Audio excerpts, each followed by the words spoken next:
So, welcome back to the Tomb of Annihilation, gentlemen. It's nice to have you along here again today. So, you're left with a bit of a decision. I'm not sure quite which way you want to go.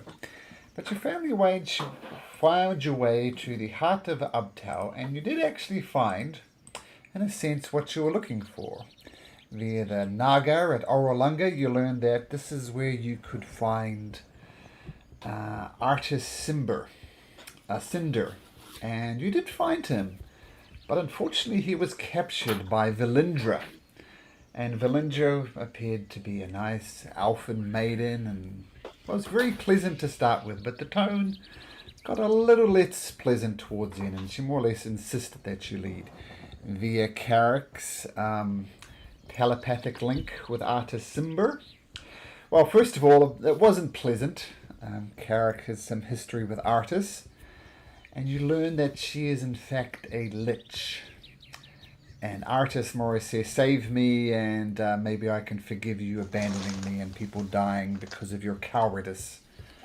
But this is where we are now. You're right outside the heart of Ubtao, wondering what to do. So, mighty band of adventurers, what would you like to do?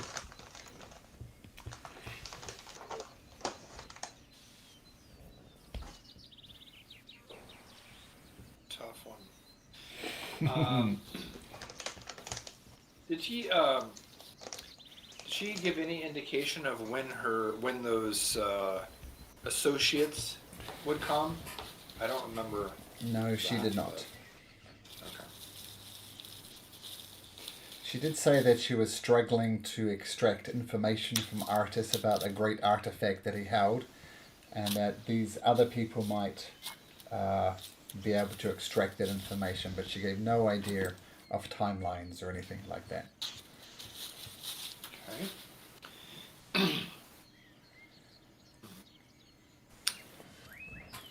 Well, what do you guys think?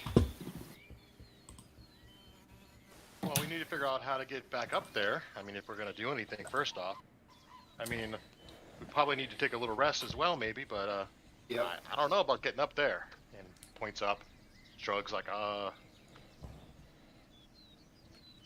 It's 200 feet to provide access to the heart of Uptown. And she did lower down the ladder, but the ladder has since been retracted. So yes, Leopold, you raise a good point. Are you talking, Malcolm? Yeah, can you hear me? I cannot hear you. Blah. Okay, get the rest of us. turn that off. Can you hear me now? We could hear you fine. I could hear you fine. Can you hear How's me everyone fine else now? doing for sound check? Can you guys hear me? I can hear you, Eric. Can you hear us? Can you hear me? I can hear you, Malcolm. Yeah. Oh, that's not good. Yeah, it's just, it's Carrick. You don't have me muted or something, All right, I'm do gonna you? jump out and jump back in. Something weird's going on here. Pays not to mute the DM.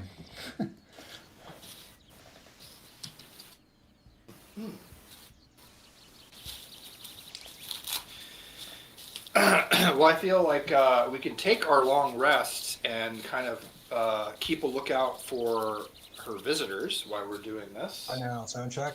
Anyone? Yeah, I can hear you. Can you hear me? Yep. Carrot? We hear you. Dude? We hear you.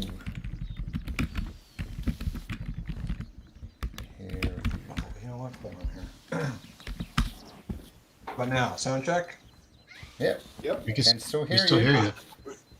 Yeah, we can All hear right. you. All right, I can hear you guys now too. Awesome. Okay, cool. Including the DM? I can hear you too. Thank you. Excellent. So it sounds like you guys are interested in maybe retreating from the heart of Ubtal and getting a long rest in? Yes. I think Well, that's I- good. I think we all no doubt deserve a long rest, but where do we go? Are we staying an hour away? What are we doing? How far are we going? There was If there's a cave, point at that. Oh, it's true. That's true. There's a cave right underneath the heart of Uptown. And Carrick will say, we actually started talking about maybe lying in wait for the people that the Lich was waiting for. Yep. I mean, we can kind of do both at the same time. Oh, right. No. I was more of like, hey, we probably don't want to go too far away from that. So yeah. Yep. Well, assuming these people come, Karak, what is the plan? Take them out, and then what? Do you plan to take on this Lich for your friend or your acquaintance? Yes, I think that I think that is the objective. And then I look around at the party and I'm like, I think did we decide that we, after a long rest, we might be able to do such a thing?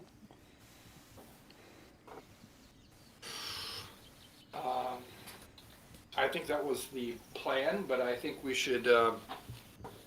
Yeah, I guess it depends on what happens with these visitors. You know, maybe they'll have something that will aid us. And, Maybe allies. Yeah, maybe even allies. Yeah. I mean, I hate to say we go in guns blazing without knowing anything about them. Perhaps we just talk to them first. Carrick says, I like that idea. I may be letting the my interest of trying to make good with Artus Cimber cloud my judgment.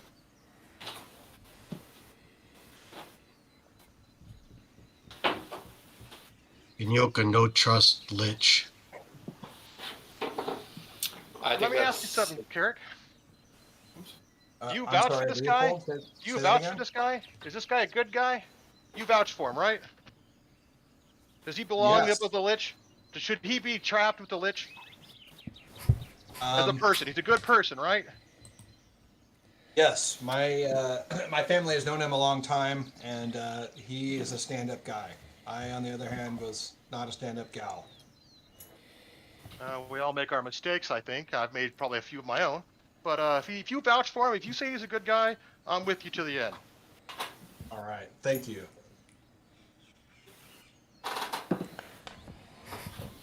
How are we to get up to the heart of Uptown, though, assuming everything's going well? How do we get back up there? Did anybody have access to magic or anything like that? Well, we could try. I mean, it's a long shot, but we could contact her because she said that she would be able to hear us or know when we wanted to speak with her. Wow, these other guys going to get up too. If we're going to wait for them, if they have to get up somehow, maybe we can find out how they get up. Yeah. That's a good.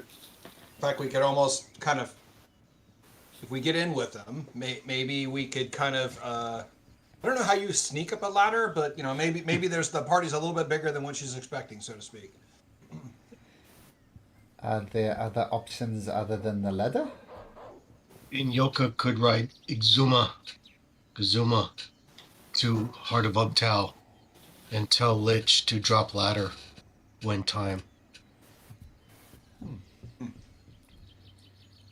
And what would you say in Yoka? Hey, we've changed our minds. We wish to do what? No, if we know kill, then we tell Lich that we kill, but bring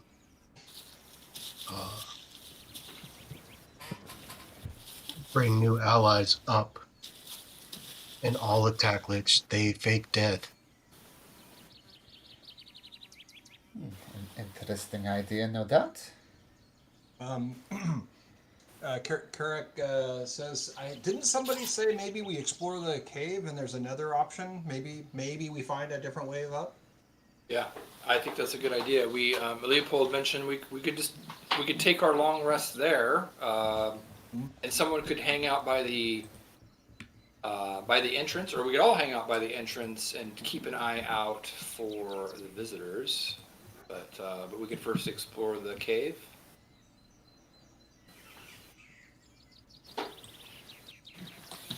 All right, let's do it. Okay, let's. we- Yeah, we'll head. I think you bring up an interesting point, though. We don't want to miss our opportunity. So even though we don't know when they're going to arrive, it would be unfortunate that they come and go. Well, I can. We could all hang by the entrance, and I don't need to sleep, so I could just keep the door open and keep my eyes out. Because the ladder came down right where we were, I believe, Mm-hmm. by the pond outside. Jeff has a really horrible memory, but I think that's what Malcolm described to me. Yeah. I also have Zuma keep watch for travelers. Ah, very good, and Yoka. So we'll have two sets of eyes on where the ladder comes down. I like it. The rest of us can explore the cave, right?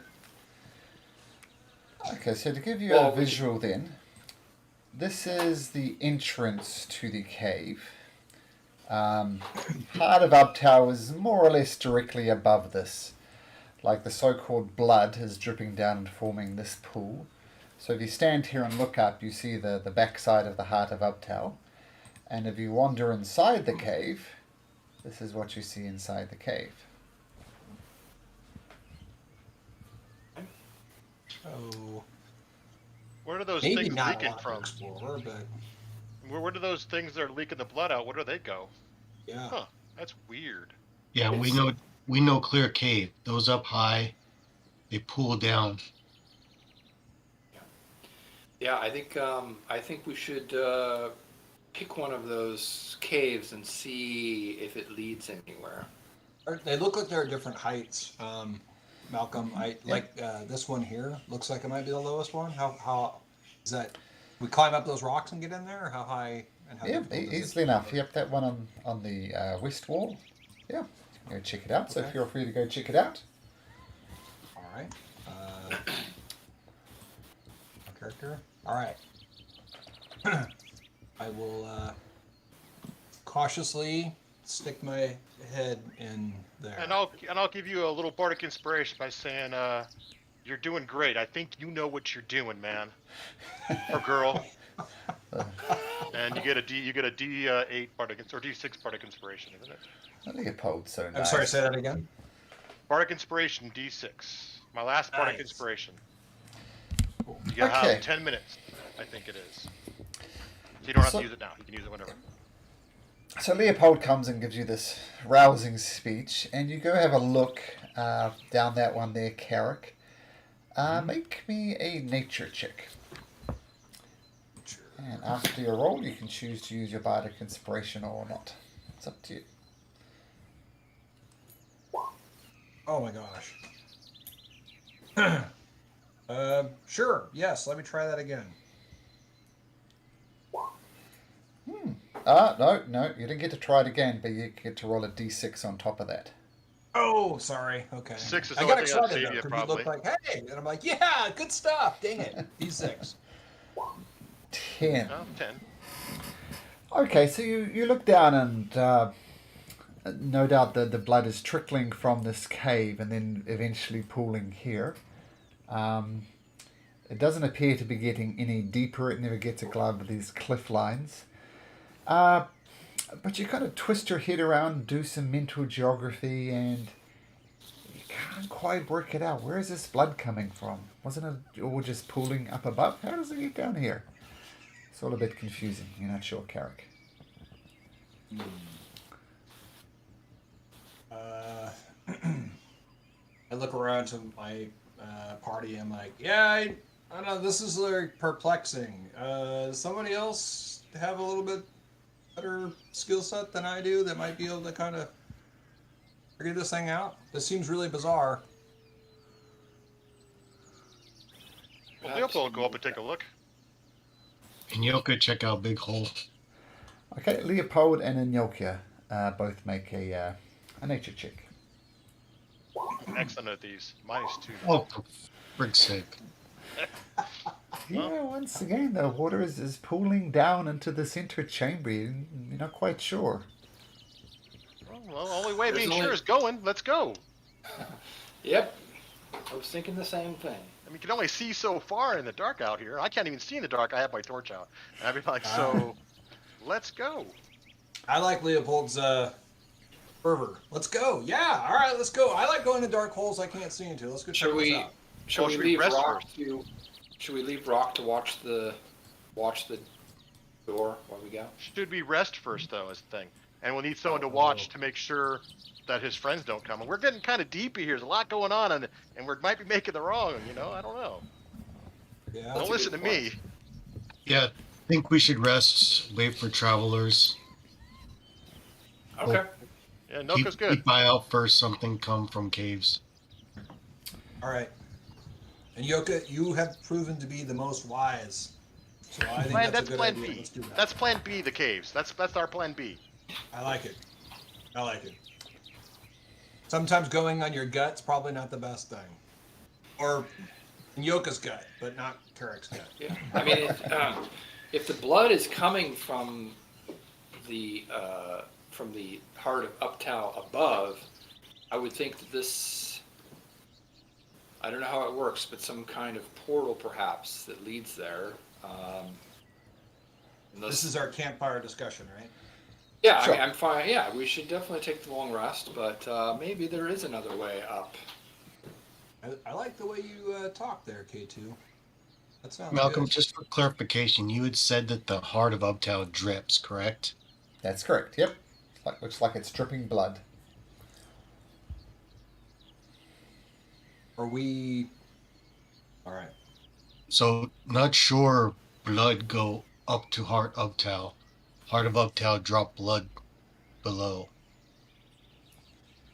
And then blood flows somewhere else.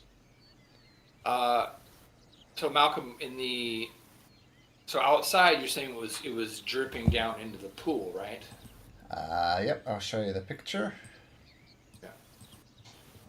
But yeah, okay, yeah. So Well, it's that dripping. funnel, and that funnels down into it then. So that's what you're saying. I get you now. Okay. That makes sense. Oh. So Okay, that's I so see. all that's there's the little tunnels below it are going from that down below. All right. So, we You not know succeed on the where... nature chair, Daniel, where the characters fail. That's exactly what's happening. Okay. So, we not know where the second pool flow inside cave. Well, I think it's still worth checking out after our long rest to see if there's something in there. Yeah, so as Leopold points out, these are just dripping down via, cavernous caves from a pool above. But Is this a cave here? nope. Oh, okay. All right. Okay, so it The sounds like fact- you guys are taking a long rest and keeping watch outside. Yep. Okay. So K2, this is what we had before. And they're exactly the same except for no Arcus, I think would work. Okay. So you set up watches throughout the night. Nothing especially noteworthy happens. There's a few smaller dinosaurs kind of grazing around the pool, then they wander off. Nothing too interesting, and you all successfully get your long rest in. Take a long rest. Get those nice hit points back. Nice spell slots back.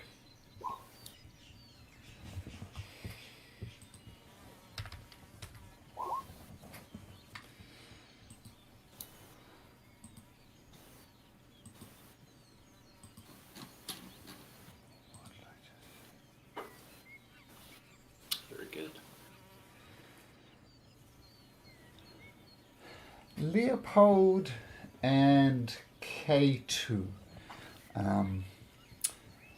As you've already finished your long rest and you're keeping watch the last shift, and early on in the morning, as you peer out from the cave, you see two men approaching from a distance. They tend to be making a direct beeline for the heart of Uptow.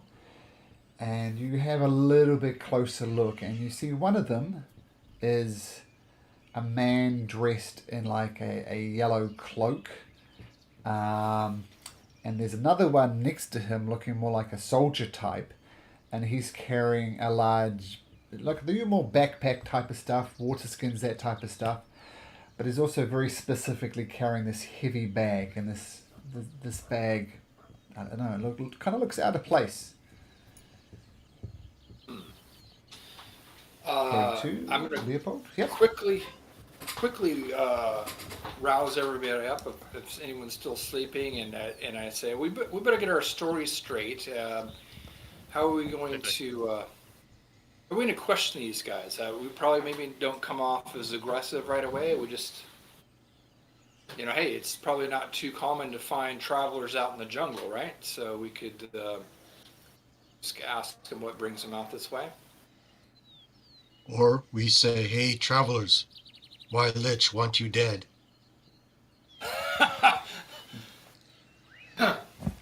I like that. Perhaps coming from Leopold, he's far the most charismatic of us. Maybe he could pull something off like that. What do you think, Leopold? Well, we'd probably do something like that. I'd talk to him real quick and just speak it real quietly. Just just let him know that there's a Lich. Maybe he doesn't know, or I don't know. What's the story we want to do? We want to lie to these guys, or do we want to be honest with them? We want to go out there and say, hey, we need help, and say the Heart of Uptown, you can get in through here this way, and try to lure him into the cave where we're at and fight him there, or deal with them there. Tell truth, tell truth, give us answers. All right, I like that. I'm sorry, Inyoka. What do you mean by that? If we tell truth, we have answers, whether they friend or foe, whether we kill or they help kill Lich. That is a very good plan. I agree. There's a Lich up there. Yeah, let's first start out by just introducing ourselves and see if they're hostile to us, and then we can reveal what we know. Okay. So I want me just to I'll greet them in a peaceful way. Okay. All right. So then I'll say everyone. I guess we're all gonna line up, and Leopold's gonna kind of raise his ears up, his out, and going, "Hey, friends," and wave his hands at the entrance to the cave. Okay, so feel free to position yourself wherever you think would be good. And as I said, there's like a holy-looking person. He's wearing, as I said, a yellow cloak. Leopold has yellow. Oh, there you go. Where's he gone? I'll say greetings. We mean no harm. We've been attacked by zombies and dinosaur zombies, and we're just resting for the night here. It's been horrific out here. We're just maybe there's safety in numbers. Can we help you? What's going on? Did we kill the dinosaur? Is its body right here? I can't remember. Yes. Oh yeah. Yes. Okay. Big dinosaur body over here. Yeah, I gotcha. Just start conversation. How's it going? Sorry, I'll just get these guys on. There we go. So there's this guy with the yellow thing, and he says, "Oh my goodness! I did not expect to see people out here. Who are you?" Sit there and say, is it still night or is it morning? Is it light? Early morning light. All right. So he's not making a move towards us. Nope. And he's got his buddy right next to him. And you see the guy carrying this large satchel almost kind of whisper in the guy's ears. And he says, "No, so I ask you once again, who are you? You fought dinosaurs? Well, it's Chult. What do you expect? They're dinosaurs. I guess I'm pleased that you survived. What is it? What are you doing here? It's an odd place. You're adventurers looking for gold? What's going on? Well, I mean, first off, we're here to help stop the death curse if we can, but for this specific area right here, we were talking to that dead lady up there, and she's got like a prisoner that's a friend of ours. Oh, you mean Vilindra? Is that what you call a lich? You're talking about the lady who lives up the top of the heart of Uptown. That would be Vilindra. That's who we've Yeah, the come dead to woman. see. No, Vilindra. She's a beautiful elf. Well, she looks like that, but she's not. At least as far as my fellow comrades here can say. K2? Yeah, Carrot? she's a lich. She's disguised as an elf. Well, I'll make a persuasion check, Leopold, and you can make it with advantage, given that you're being backed up by people.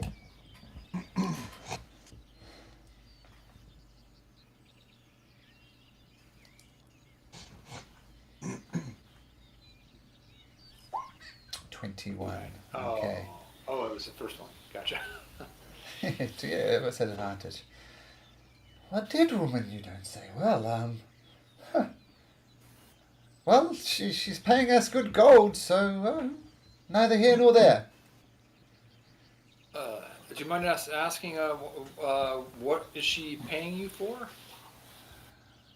Oh, let me ask first. Why all these questions? Well, she's holding a friend of ours prisoner, and we just want to make sure that your dealings with her do not involve our friend. And she's got this human up there, and this like half kind of like dragon thing, and I put on a yoka. What, dragon meat? What was his name? Dragon something? Dragon bait. I know, I'm just being funny because he said Okay, dragon meat. sorry. So that's why I'm like, his name was Dragon something. Yoka, dragon meat, dragon bait, something. Dragon drumstick. There you go.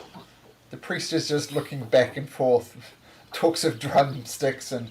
Oh, okay, well, yes, and you say this Artus and this dragon drumstick is a friend of yours? And I'll nudge Carrick, like, hey, Yeah, Carrick. Carrick will say yes. A family friend. Oh. Well, okay, well, okay, well, we wish you good luck, and we'll be on our way. Well, you have problem. Problem? If Lich, your boss, Yes. Lich double cross you, want you dead. Once again, this is difficult. Look, I have a unique set of skills that she wishes to use. She pays good money. If she's a lich, as you claim,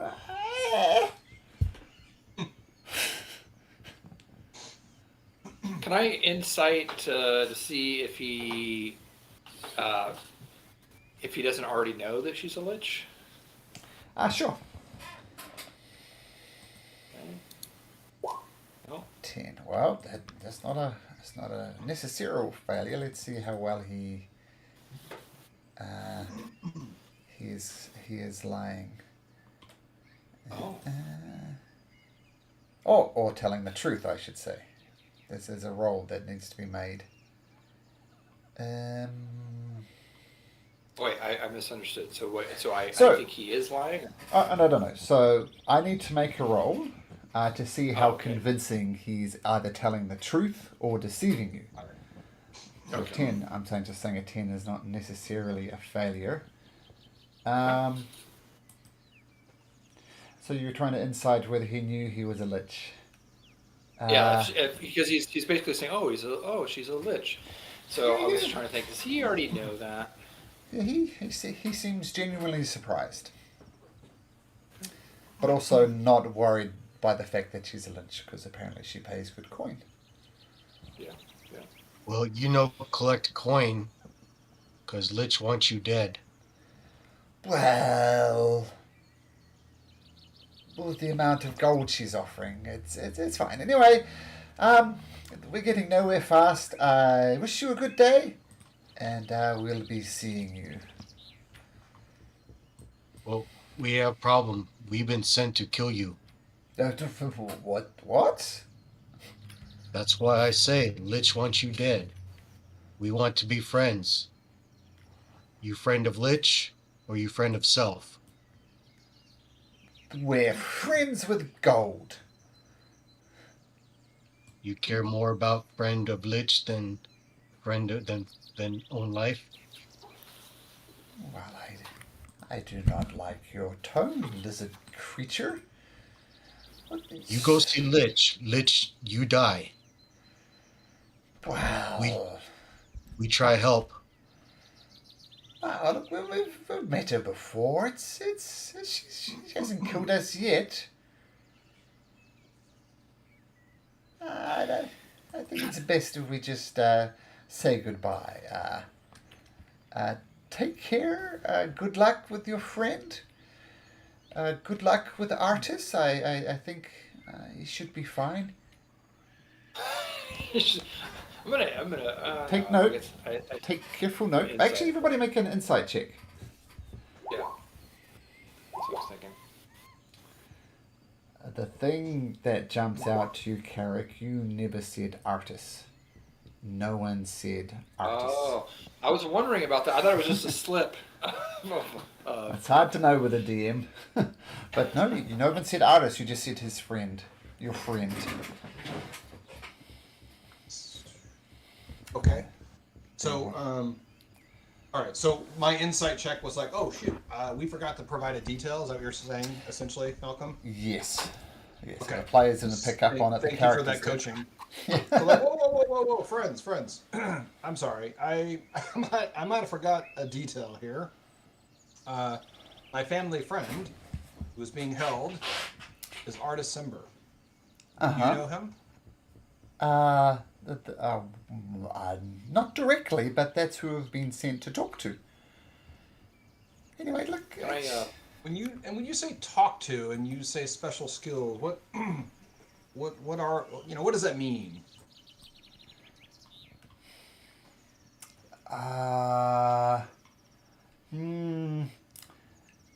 Valindra! We're here! Valindra! Can we do something to shut these guys up? I unfortunately do not have a silence spell.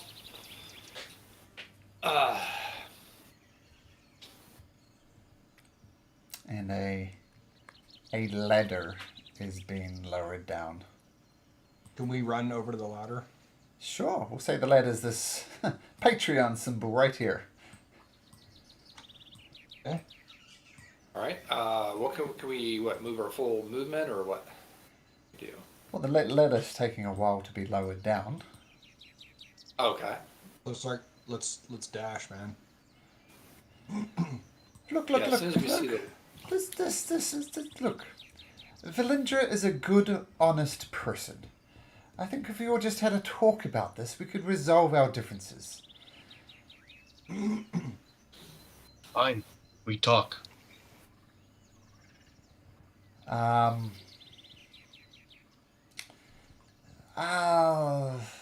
You're on good terms. Valindra, these people, the lizard and the dragonborn, they want to talk. Is that okay? Okay. Eric's going to say, I do not think it's wise for you to call for Valindra right now.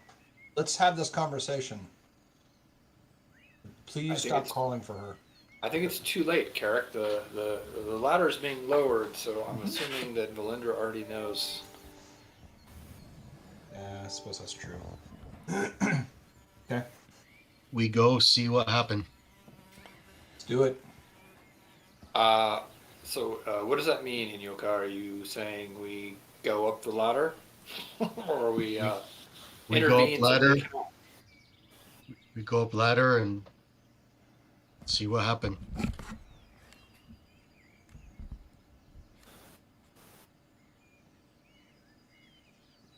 The I think we should be priest right and behind his him. companion start climbing up the ladder. Nyoka's right behind. Okay.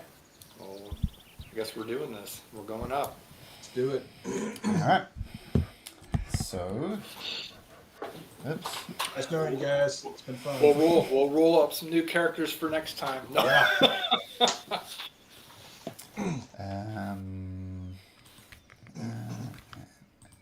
Well, who's gonna let Rock know that he died?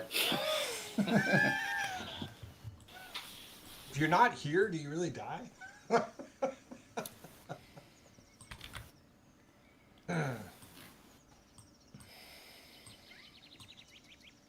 Is it too late to kill them on the road? Nope. I know. I feel like they're dealing with a lich. Then, well, it's 200 feet. We got a minute, so they're right ahead of us. Mm-hmm. Then Valendra is gonna know what's up.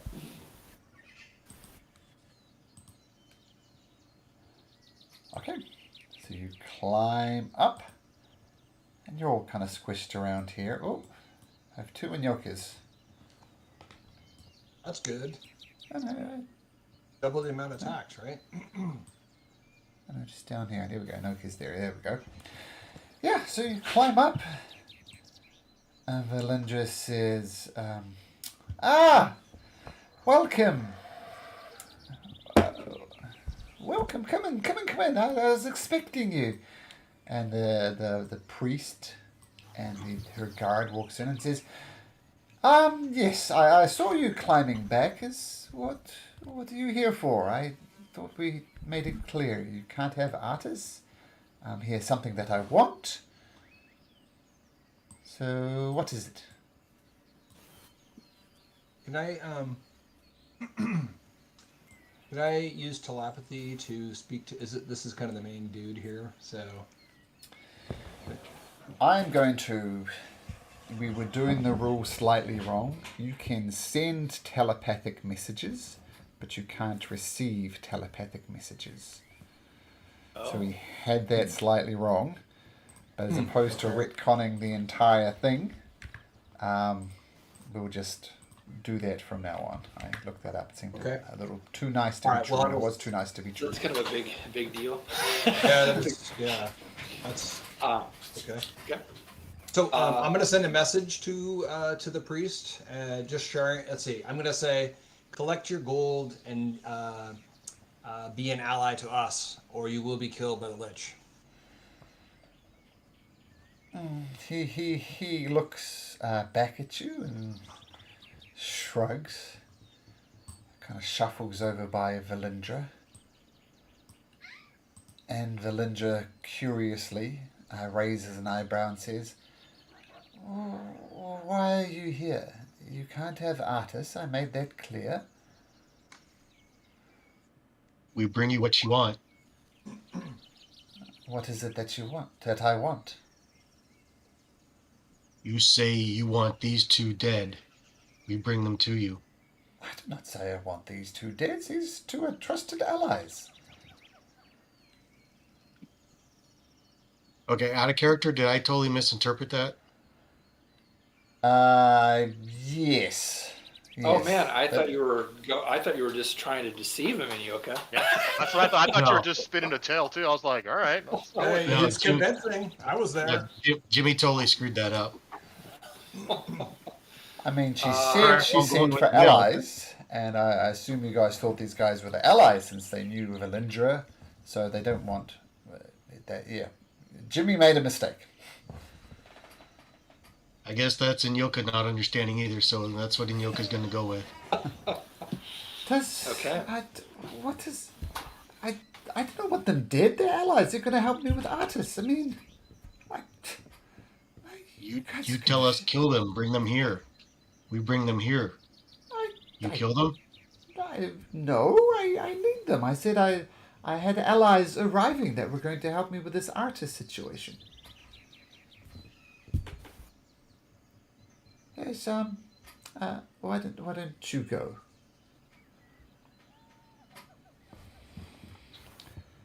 Salida Not really kinda going to work. That's not really going to work. We actually kind of, and I'll motion to Carrick. That's our buddy.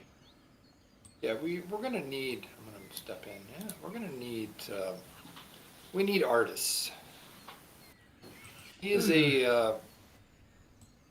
So perhaps we can both get what we need without.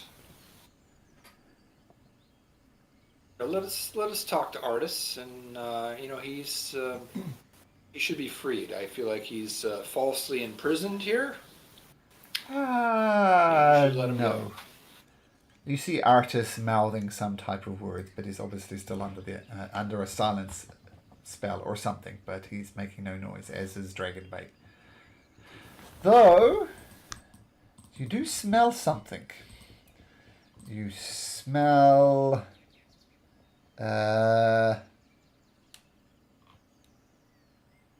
He's there's. You smell the scent of wood smoke.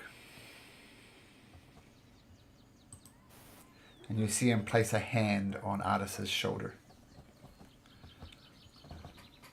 The dragon bait is putting his hand on Artus's shoulder. And, yes, and letting off a smell of burnt wood. Okay. I'm gonna play Leopold, and I'm not gonna understand that. So it's on you guys. Leopold's just gonna wrinkle his nose like, ugh.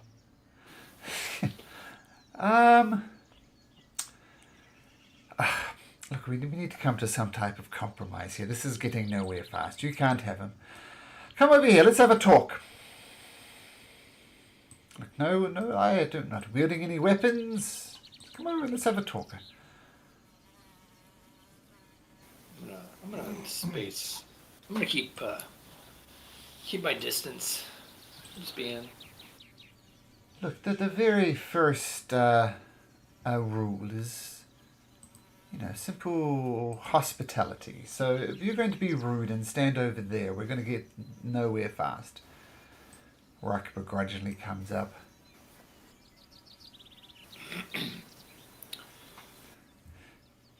How deep is that pool of water? Leopold's standing next to him. So I glance. Just a sec. At a glance.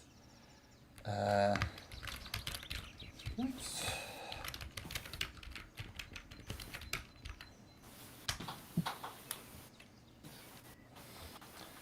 So the pool, at a glance, it is not deep at all. More like a puddle than anything. And one question for K2. He's been eyeing the cell that Artus and Dragon Bait are in. What does the lock look like? Does it look like it could be just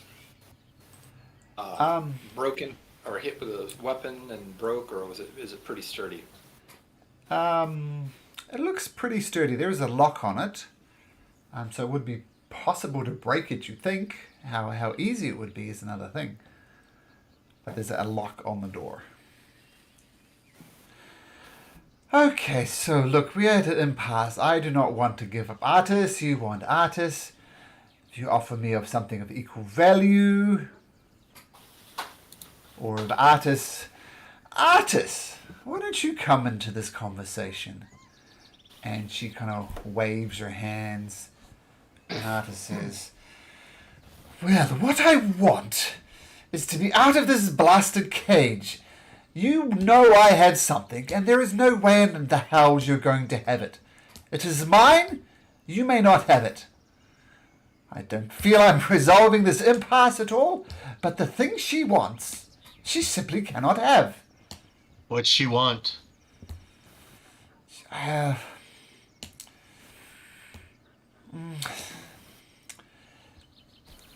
This item that I have has allowed me to live well beyond my natural age. It is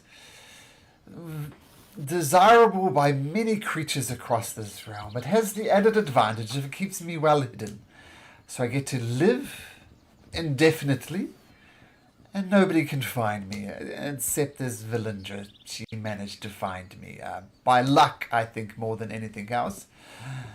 But a valuable thing it is, and let's stop the pretense as well, Villandra. We all know who and what you are. You are a lich. We all know this. And she says, fine. Let's be all clear then. And she drops the form of the beautiful elf, and she still appears elfin. But do you guys see it when I zoom in on the token like that? Yeah. Yeah. Yeah. So you see, she's like a skeletal, ghostly version of an elf, not at all pleasant to look at. And she This says, item no good for undead. Why you want? You already live forever. well, there are complications when you choose this path that walks halfway between life and death. If nothing else, it'd be very interesting to study. And I think maybe... Yeah. I'll keep that thought to myself. I want it. He won't give it. I won't give him up. You want him. What shall we do? Is there something else that we could bring you instead? But we'd need ours free now. Well, make me an offer. What do you have that is as valuable as staving off death itself? Their item in jungle we find, and we bring you instead. If you found me the solution to everlasting life, then that would be a substitute. I don't think you're going to find that very easily.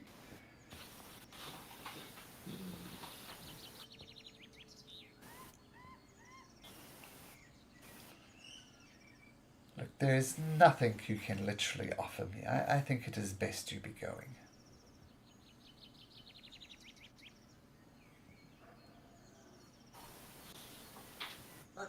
Aren't liches already undead? I mean, it's like they don't. Yeah, That's that's what what we- Inuka. That's what Inuka just said. Yeah. Oh, you did. I'm sorry. I mean, like. No, that's right. So maybe we ask her that. It's like, why would you want this ring? You have. I don't know how you would describe unlimited life when you're undead, but that's what I try to describe. Leopold's gonna look at everyone and say, and I'm the dumb one. And he pulls out his club and says, we've bashed many undead things before. I think it's time to go. And he's gonna start pulling out his club. You just I mean, pulling we're out not- the... Leopold. I'm You're just so direct. I'm role playing. My guy's dumb and he doesn't know how powerful a lich is. He's like another dead thing. Pulls out his club. It's go time, guys. We've done this before. And he's just gonna roll for initiative, I guess. You know, as a player, I'm saying that's what he's doing. I love it. All right. I was This gonna is a ask boring how- conversation, anyways. Well, I mean, it's an impasse. There's nothing coming of it, so it's like we want our guys. I was thinking Quick- Star Wars. Yeah, Quick question: how do I add my Dex modifier in there just in case of a tie? I don't think you can if you roll from D&D Beyond. I'm gonna lose a luck to re-roll that. Okay. Oh, wow, savagely 12.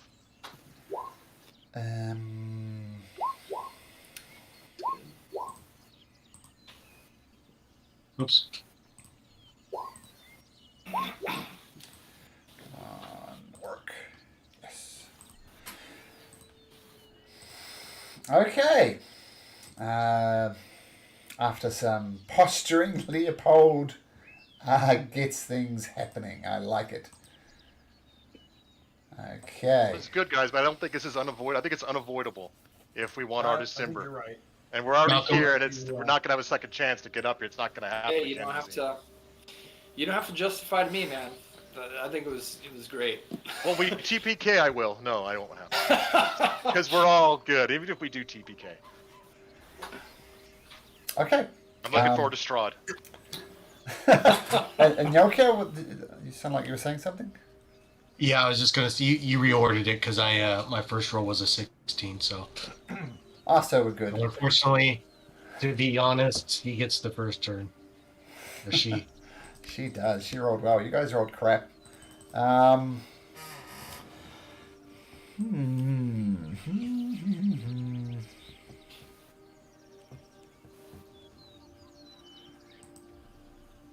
Okay. So options.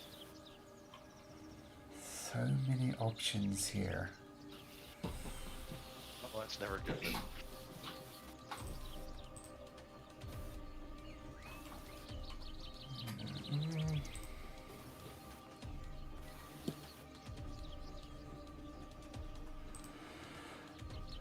Oh, this is just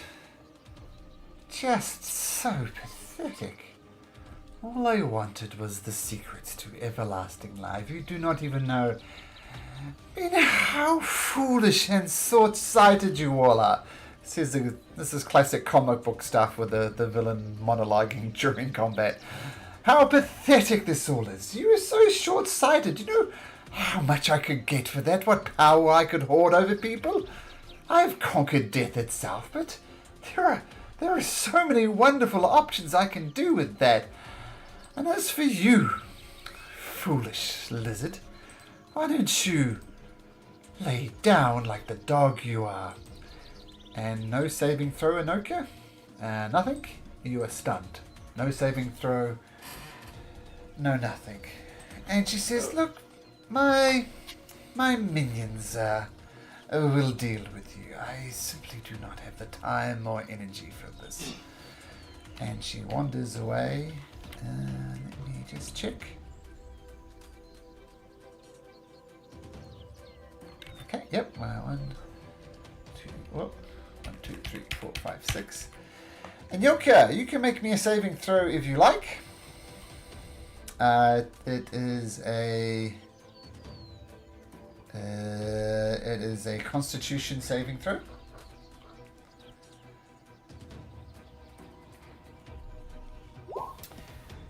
I don't think that's going to make it. Nope. You continue to stand there, wandering back and forth, dumbfounded. You got one more thing. Uh-huh. I have my friend Oh, okay. who will sweep in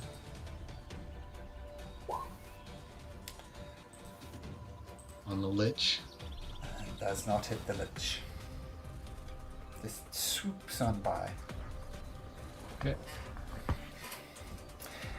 At the end of Nyoka's / Zuma's turn, she'll cast a legendary action. She'll use a legendary action. And she looks directly at Leopold and says, cute little Harangon, think it can bet me with a club. And then her face kind of disjoints, her jaws goes over to the side, her eyes bulge and her hair flays around the top of her head. Make me a wisdom saving throw, please, I'm Leopold. great at these. I'll use my second luck. Okay. I get. Oh, That's not good either. All right, well, Yeah, let me take those lucks down. This is just terrifying. You are frightened of this horrible visage you see before you. Just, it's terrible. And she says,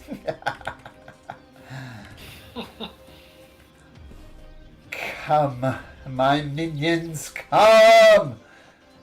And a wall behind here disappears. And, oops, I'll just do it this way. And behind the wall are the corpses of many fallen people, and they all start lumbering out. The first one will lumber through over to here, and it will attack Inyoka at advantage. Just clawing at your face. It rolls a 17. Inyoka, assume that hits, for 2 points of bludgeoning damage. And she says, it is not just humanoids. I find the creatures of Cholt endlessly fascinating for experimentation. And these two massive gorilla-type creatures with many, many hands come crashing down from above and start beating their chest. And the first one that lands is right next to you, Carrick. And it just screams in your face. And it's going to attack you 5 times. So this is Carrick. What's your armor class, Carrick? 19. 19. 2, 3, 4, and 5. Ooh, nice. Oh, so just screaming at you, and they all miss. With four claws. I did 1 extra claw there. That's right, and it misses. But you feel lucky that it did miss. Another zombie comes wandering out. It kind of goes through here and comes up to Salida. That's as much as she can get to. The guard gets out his spear and he's going to throw it at Leopold. But it's a 9. That's going to miss. And it kind of backs into this corner. K2. Okay, well, first things first, I'm going to take out my holy symbol, say some wonderful words, and do my channel divinity. So I'll put a 30-foot radius on here. And It's your temporary hit point thing. Nice. well, maybe I should do something other than white this time. I'll do this. Oh, that made it worse. Sorry. I'll do yellow. That was terrible. Okay, that's better. Sorry. Okay, so that will be my action, and then I'm gonna carefully. Let's see. 1, 2, 3, 4. As the interaction, I would like to throw in my crossbow and bolts into the cage to Artus. Can I do that? Just kind of hook it in there. You can try. You notice that the bars are just a little bit wider than your crossbow. It's going to be a difficult throw, but you can try. If that's the case, I was thinking kind of the vertical bars, but if that's the case, can I kind of just slide in 3 javelins? My 3 javelins, just kind of slide them in. Yeah, javelins you can. Artist picks ones up. Dragon Bait picks one up, and then they're ready to go. Okay. And they nod And then, respectfully in your direction. And as a bonus action, well, actually, I'm going to finish my move, and I'm going to, since I was careful not to be in anyone's opportunity attack area. I'm going to go here, here, and then I'm going to bonus action cast spiritual weapon at let's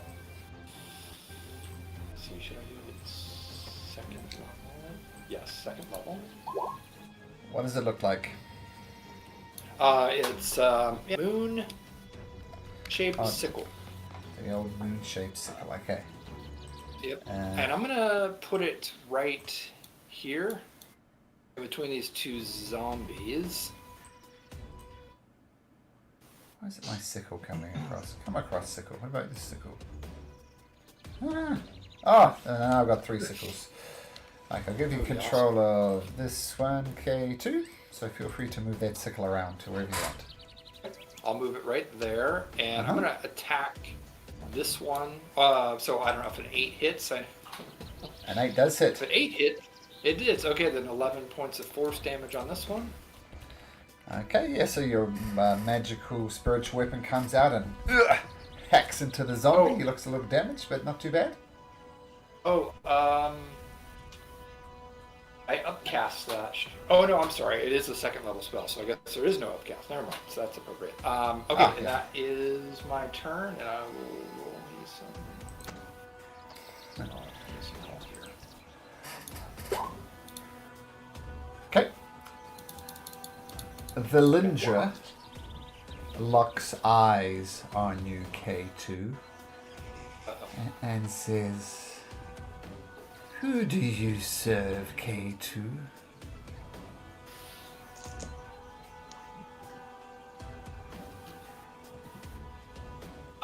She's asking me a question. Yeah. I thought she was gonna. No, Okay. no.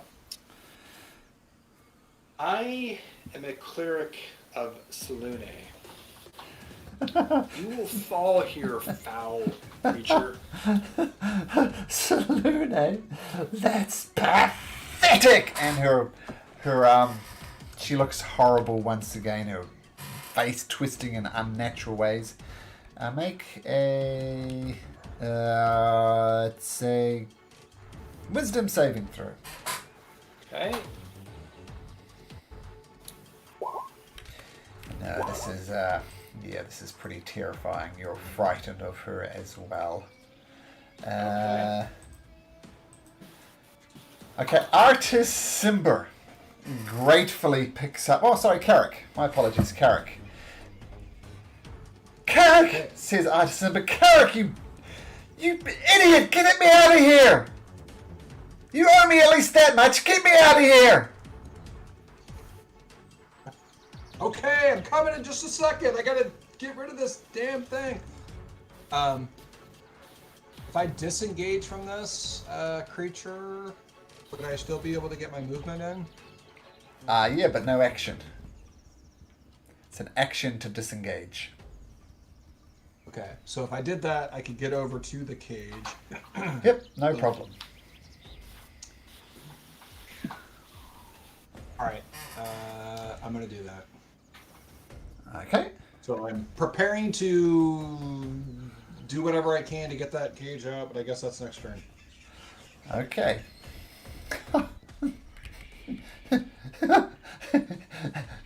You fool!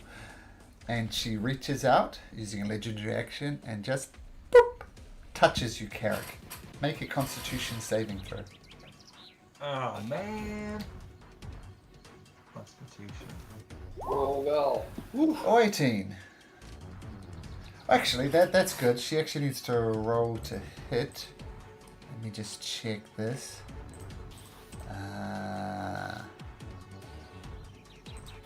Okay, so she reaches out and touches you with her paralyzing touch. A 15 misses, I believe. So you are good. Yay, good. Boop. Okay. Boop. Okay. Okay, good. Artus. And Carrick, you get some temporary hit points here. Thank you. 8? 8. Nice. Okay, I'm just going to have Artus roll 2d20s. He's had advantage, so he throws the javelin out, but it just gets caught in the bar and clanks to his feet down here. Damn it! Artus. Oh, not Artus, Leopold.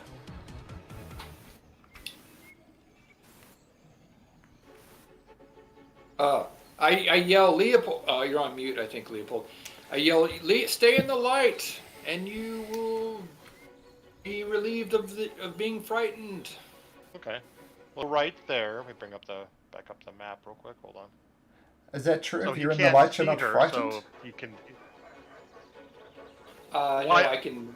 Here, I'll put it on here again. Here. So Yeah, instead of the temporary hit points, I can end the effect of charmed or frightened. Oh, you saw. Well, Leopold's gonna duck behind here, so he has no line of sight to her, anyways, for now. Okay. And then he's gonna look at this giant monkey, and That's great. Well, before he goes back around, he's going to yell at Carrick. This is your thing, man. This is you, all you. And I give him Bardic Inspiration again. Okay. So you can use it for anything, for attack, defense, all that kind of stuff. All Awesome. the time. Thank you, Leopold. And then he goes next to the monkey, and he casts a mirror image. Okay, nice. So that is that concentration? No concentration, and I'll put how many guys it is with the little markers. Okay. It's a sad marker, but he has 3 images around it. Okay, cool. And but that is an action to cast it, right? It is. Okay.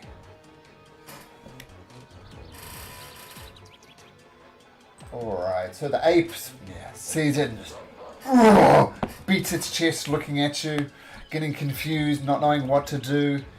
But another zombie wanders out and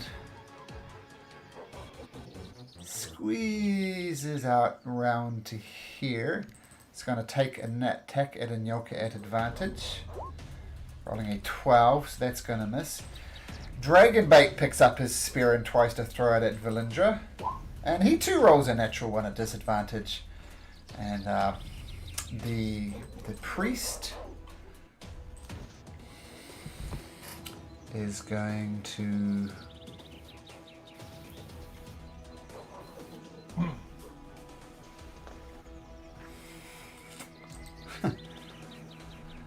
It looks at Carrick and says, we were here to do a job, and you are not going to get into the way.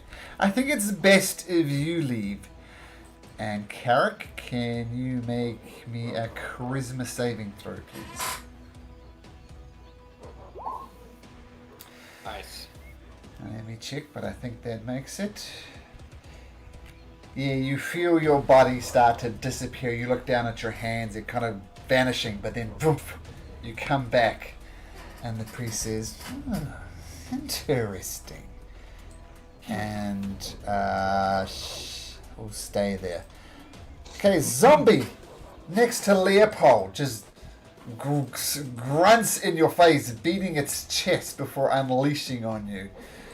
So I know you have your mirror image. Let me roll a die real quick. For the first attack, it's targeting a mirror image, AC 10. Okay, so it targets 17. Kills one of them. So the next attack goes for Leopold, AC 17. Miss. Okay, Oh. the third attack Yep. is he goes for one of the images, AC 10.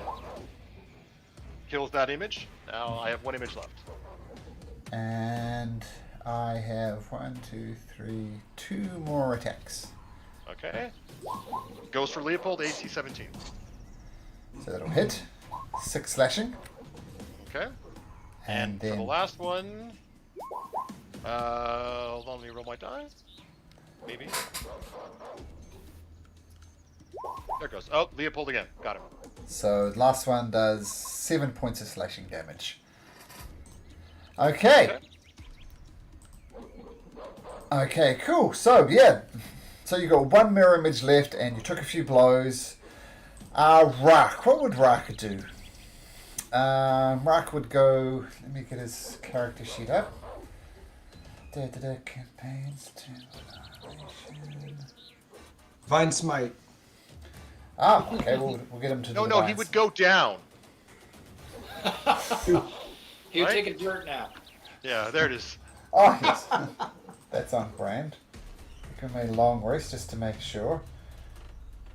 Okay, he will attack with his long sword. Let's have a look. He rolls a 22. Nice. Does he have a shield? I don't think he has a shield, so we'll do this two-handed.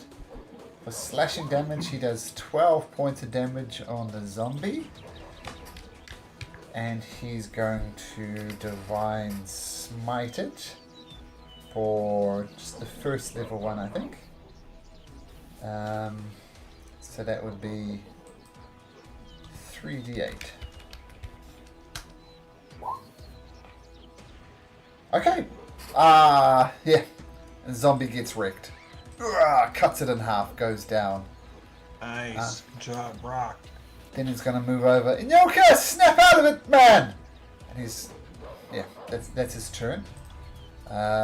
Zombie up here will attack Inyoka at advantage. And rolls a 22, so 2 points of damage, Inyoka. This zombie will kind of wander out here, not quite knowing what to do, but opening up the space. As will this zombie wander out over here, next to K2. Velindra.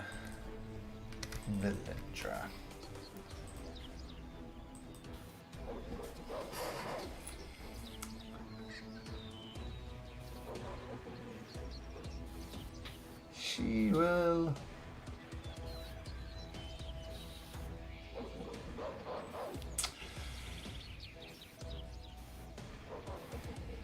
She will say, well, actually, firstly, she'll do a paralyzing touch against Carrick. So she reaches out just a simple skeletal finger. All the way down here. Oh, I see. It touches you.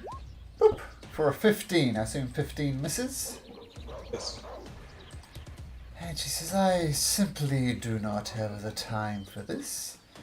I bid you adieu. Steps away from Carrick.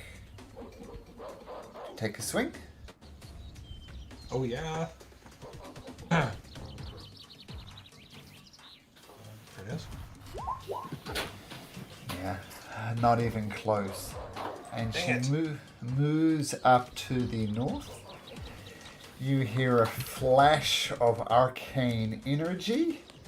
And you're not quite sure what happened, but she did something up in the north. Okay. Inyoka, make me a... Was it Constitution saving throw, I think it was? Yeah, neither one of the attacks knocked me out of it. Nope. Okay. Shit. Nope. Still rocking along there, not really. Is this Zuma will... is it a... Oh, sorry, go ahead. Alright, Zuma will make an attack on this guy. Okay.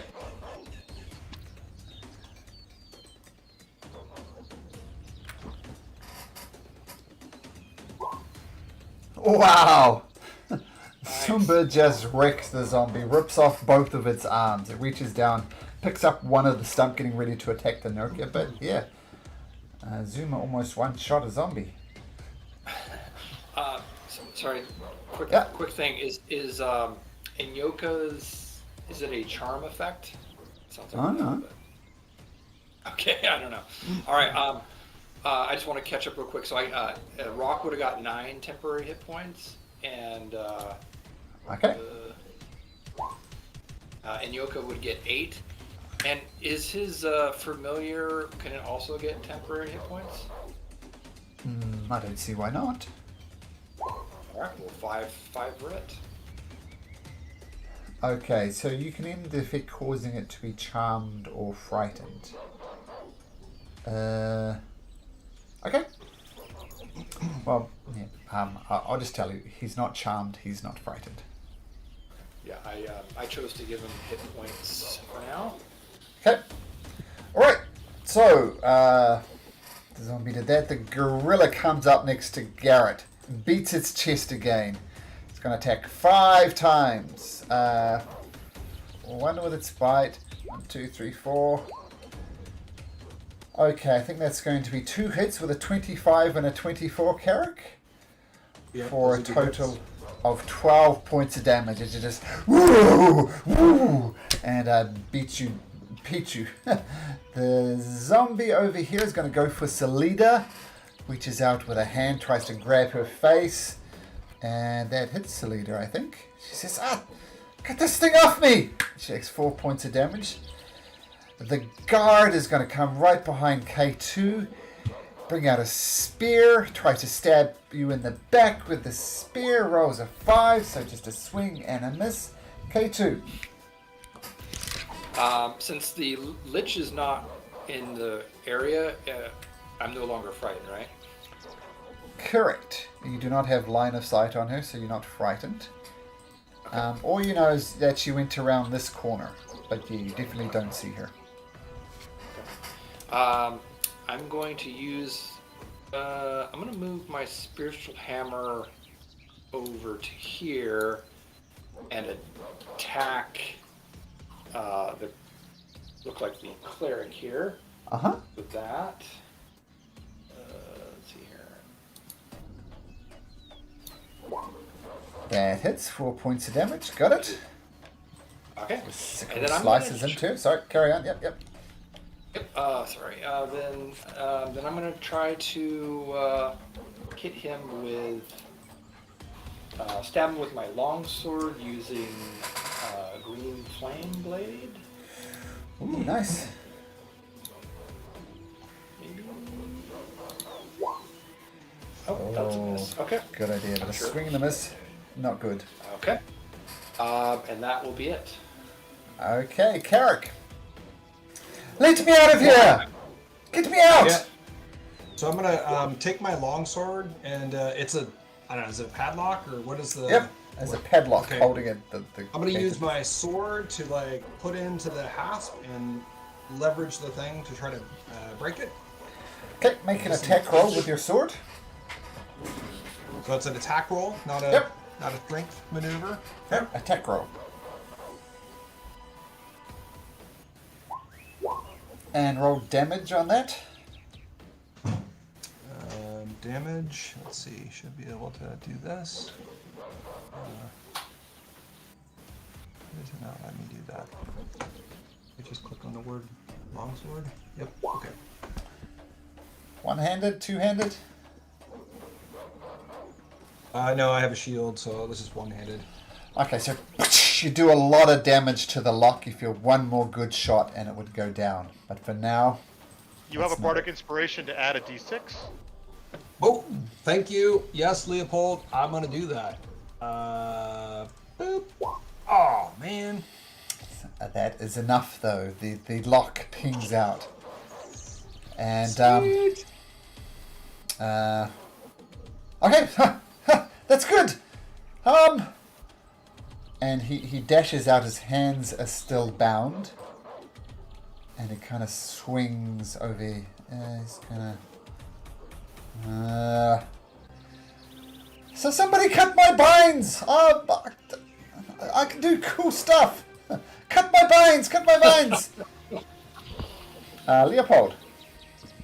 I'll use my hop to disengage for free. I can move 10. I'll move to, I'll jump to there. And then I'll run over to him and go right there and cut his bonds. Actually, no. Well, I'll get 2 opportunity attacks from the zombies. Yeah, I might as well do it. I'll cut his bonds. I was going to do Dragon Bait or him, but if I do Dragon Bait, he can act this turn. Okay. He holds out his binds and kind of closses. Yeah, I'll do him. I'll do him. It's done. Says, Jack, take a swing at the binds, Jack. To make an attack roll, Leopold, to cut his binds. Let me get my character sheet out real quick. Yeah. And where's my dagger? I don't have my dagger on my character sheet. So I'll just use my club attack. Sure.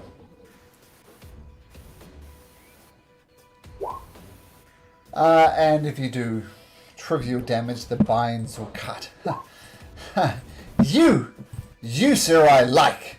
You have courage. Right. And he cracks his fingers, getting ready to lay down some smack. And I'll give K2 Bardic Inspiration. K2 Bardic Inspiration. Thank you, Got Leopold. it. And you get six temp. Oh, I need that. I took a nasty hit. Okay, Dragon Bait. For wander out, come out of the cage, and kind of perch on this chest here. And he's too holding out his binds, looking around for help. The priest, will say once again, "Oh look, Carrick! Carrick? No, say to K2 since K2's right next to him. You truly are pathetic. Salune, honestly, you just need to go. Make a charisma saving throw, please, K2. Alright, uh-oh.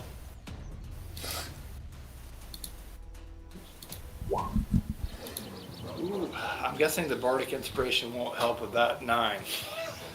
I couldn't possibly comment. What are you gonna do? I'll let's see, with a 6 it would be 15. You know what? I'm gonna use it. I will use it. Okay. A 6 13. is what you needed. It would have been possible, but it's not. And you watch K2 poof disappear.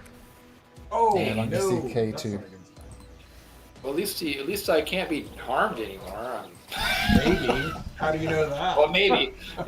Maybe. It could be with a lich. Yeah. It'd be terrible. Okay, the zombie gorilla will come up to Salida and attack Salida 4 times with the claw, 1 time with the bite, hitting 3 times. She takes a total of 18 points of damage, and she's looking a little wrecked. She's on 4. Did she gain temporary hit points? And if so, how much? Oh, you stepped away. What was he rolling for it? D6 plus 3, so she'll get 8 temporary hit points. Okay. Rock, that's me. Rock will risk an attack of opportunity from one zombie. We will try and slam into him. Rolling a 16, which misses. And he is going to take a swipe with his long sword. And he rolls a natural 1. So that will be his turn. He's all set to Divine Smite, but that didn't happen. Okay, a zombie. A zombie will attack Inyoka at advantage. Rolling a 10, so that'll miss.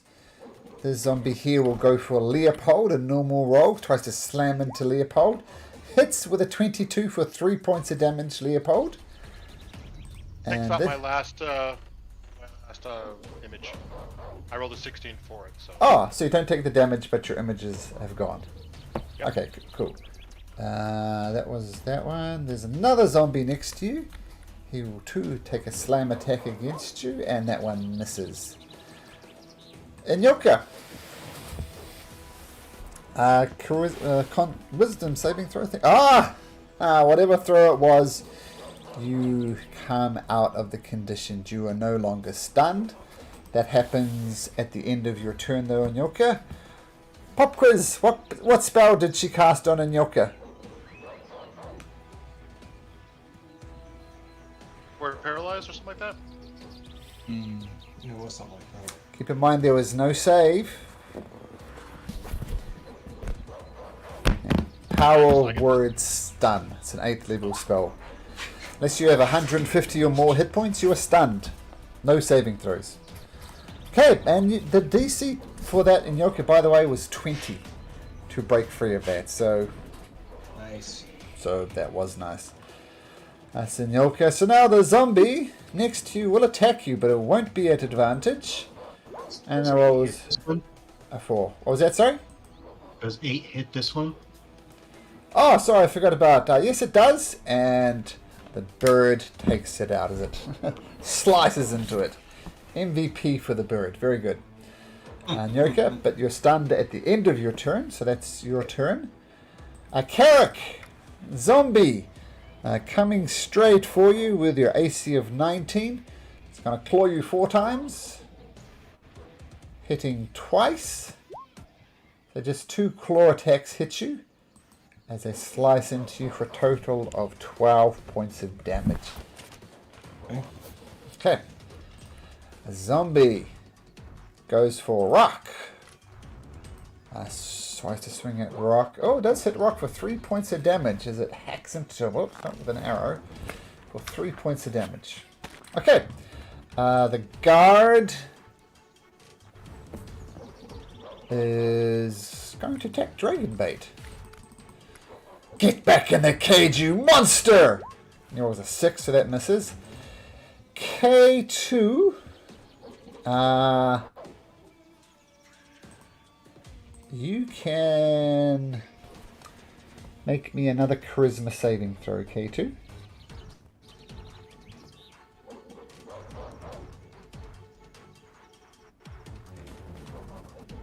You with us, K2? No, he looks like he's still away there. Oh.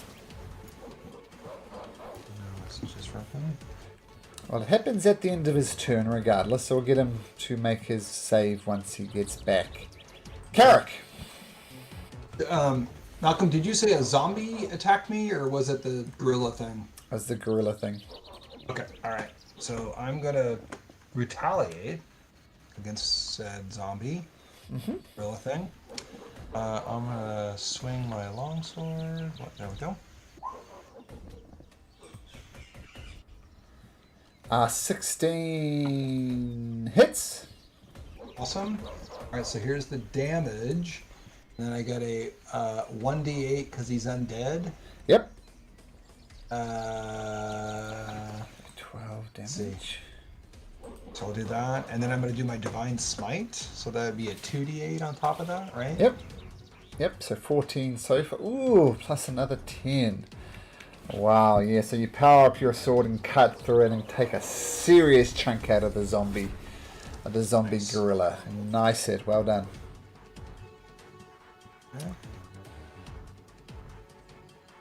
Yeah. Can I, let's see, let me do this.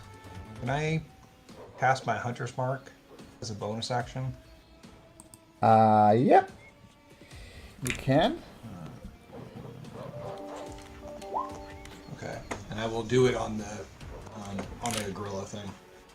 Okay, so Hunter's Mark, he is lit up. Okay, Yep, and I'll give you another 6 damage because I'm nice. Okay, thank you. K2, make a wisdom saving throw.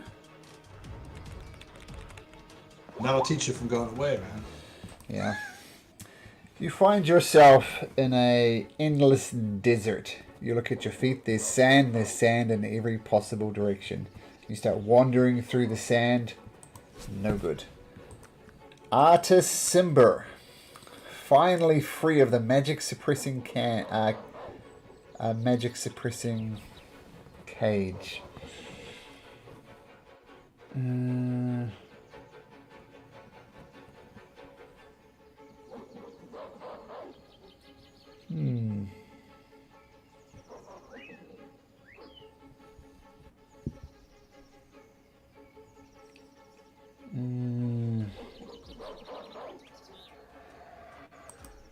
It's kind of stuck here in a corner.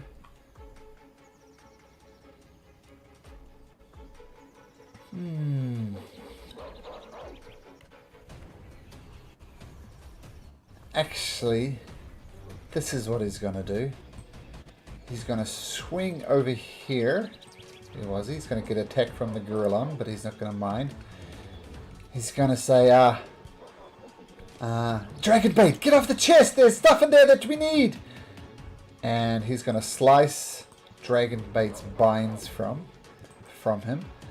And he's going to go to open the chest. That's what his turn's going to be. Leopold! Okay. Putting it out here to see where I'm gonna place it so I don't hit everybody. Oh, look at that. That's like perfect. Get those guys. Nice. What are you casting? That. Thunder Wave at level 2. Let me put it under the spell. Thunder Wave. Okay. DC 13. Okay, so we'll do the zombies first. Constitution saving throw, not noted for their health. Oh, +3, yes, weird. The zombies... DC 13. 5 damage if they pass, 11 if they don't, and if they don't, they move 10 back. Okay. Let me do all these rolls first, then I'll explain what happens. And one for the guard. It's a Constitution saving throw for the guard.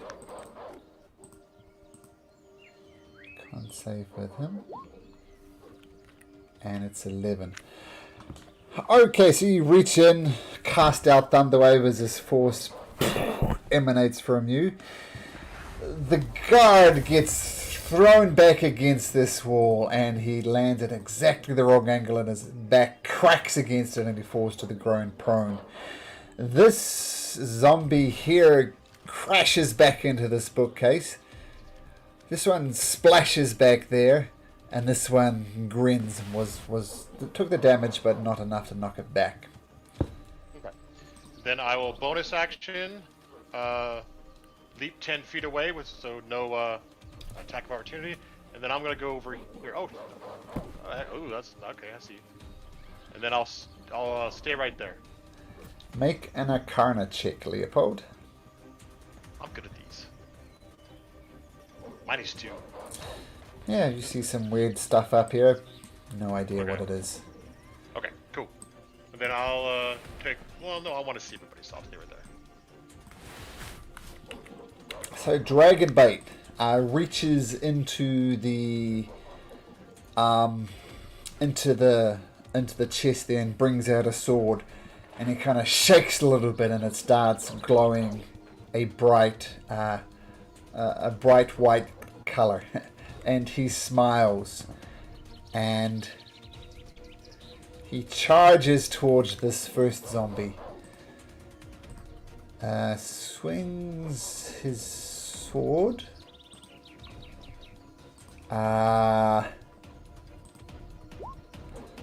Rolls a 21. And what's the zombie on? And just cuts the zombie clean in half as the sword almost goes even brighter as it passes through this undead flesh. And Dragonbait lets out a little grin, looking forward to his next move.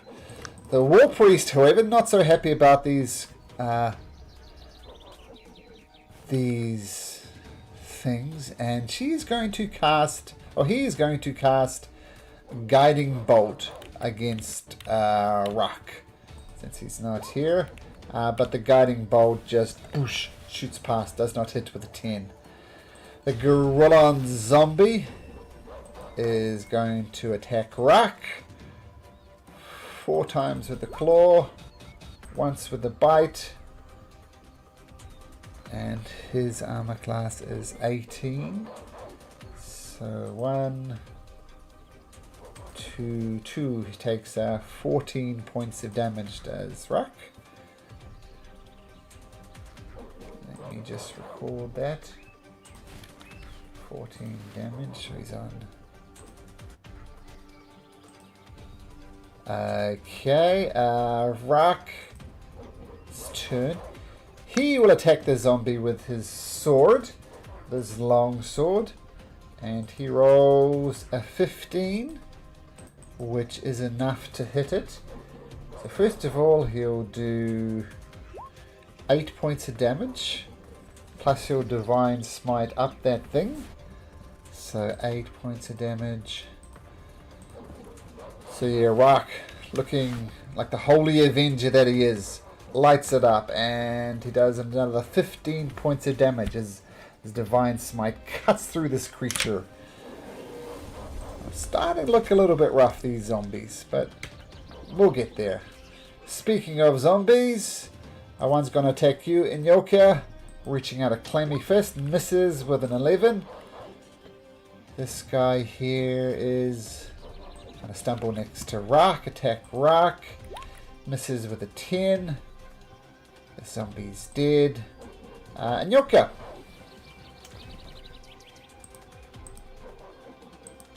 Back in the game. Alright, so we'll give a whack there. Okay. That hits. Does a lot of damage into the zombies. You hack into it. It doesn't fall though. Okay. And we will Swing and a miss. Oh wait, 8. No, 8 hits. Yeah, you punch through the heart of the zombie. Doesn't have much of a chest left, but it is still up. okay, and then I'm gonna have him attacked. Okay.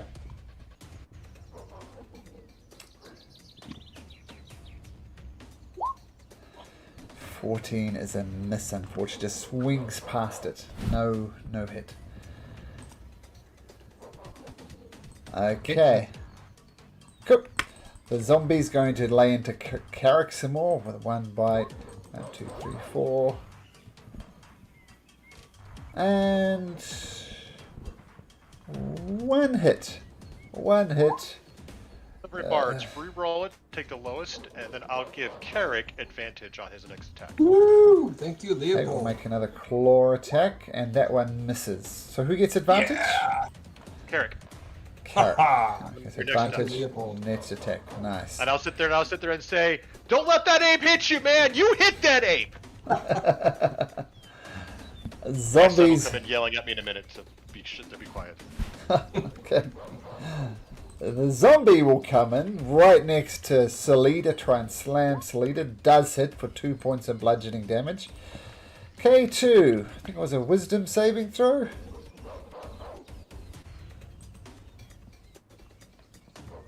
Was it management? Mm-hmm. Well, the reason why I asked. Oh, charisma. I don't remember. Okay. Charisma. Charisma.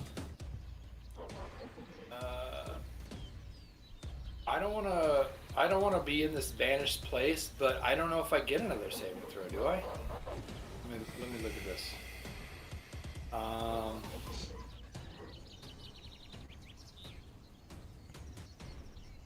Oh, you're right. Spoiler alert, it is banishment. And yeah, you don't get saves. Yeah, you're banished. What? Nope. Nice playing with you there, K2. Carrick. I hope this is like the ghost of somebody do something, but that's like as I'm leaving. Retroactively. Okay, that's it. The DM giving subtle hints. What a world! What a world! What a world! Ah! Carrick. Okay. I'm gonna attack this beast in front of me here. So Okay. I'm going. At advantage. Oh yeah, right on. Let's see. Got to go back to my actions tab here. I'm gonna swing my longsword. There's the thing. 17 hits. Okay, so I guess I didn't need my advantage, so that's fine. I will do the damage. Might get a natural 20, man. You'll Yep. have to use it, so you'd have to have it. Okay. So All right, you let me can't try save that. it. Yeah, Let me try 5% chance. Yep, there we go. Never mind. All right. Okay, so I did the longsword damage. Now I'm gonna do my undead. So I think it's 1d8. I will do a divine smite. Let me do that here. A second. Okay. Here. And,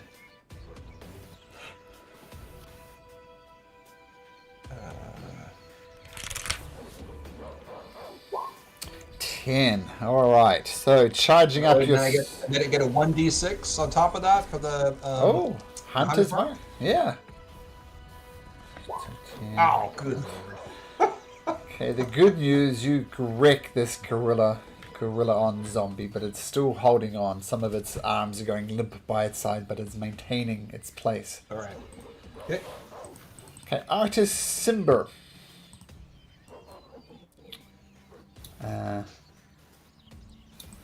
Takes his dagger. This dagger looks like a mighty fine dagger.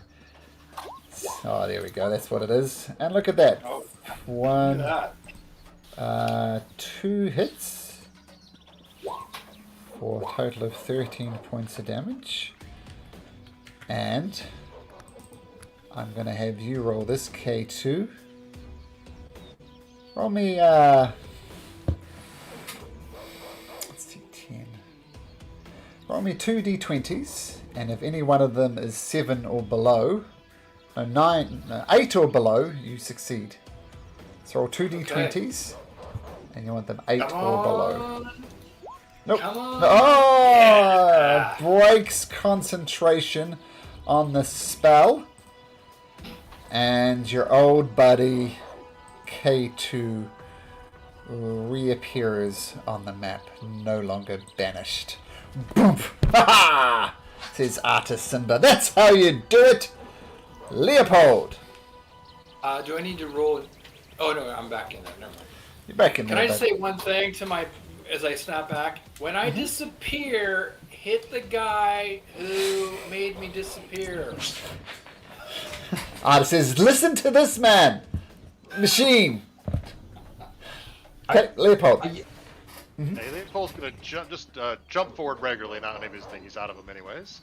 And he's gonna whip his club over the head and just try to bash this monkey's head in. Nice. 14. 14 hits.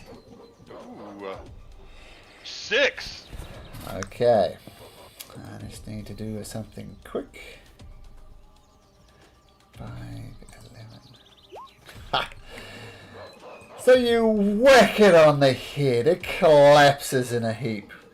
Does Leopold celebrate? Oh, kind of. Leopold just like, oh yeah! And it gets back up. And it gets back up. That's exactly what it does. Yeah. Alright, Gets that's back still up. fine. With 1 hit Slow. point. Yep. Okay. Dragon bait. Splashes through the water. Comes. Looks at Carrick. Nods. Wields his glowing white sword. And he hits it. And he does 26 damage to the gorilla on zombie. It's not surviving 26 points of damage. And Dragonbait goes, Dragonbait doesn't do anything, but he looks smug. He doesn't say anything.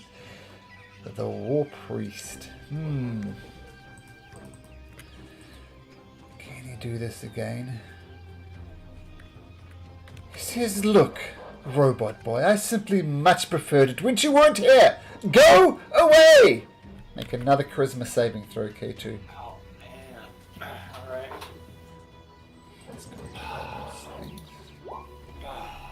Roll a d6 for my hit points before you disappear too. Or whatever it is. Oh, My temporary hit points. Yeah, it actually At the end of my turn.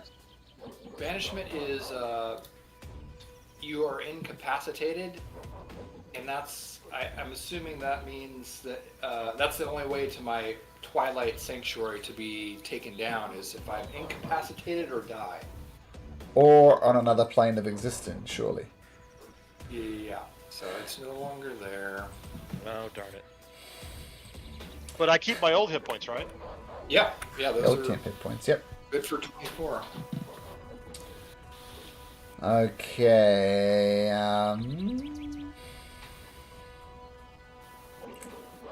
gonna run the gauntlet.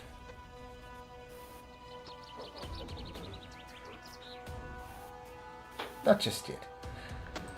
Okay, so taps old K2. K2 isn't there again. He's been banished. His goes up and poofs out of existence.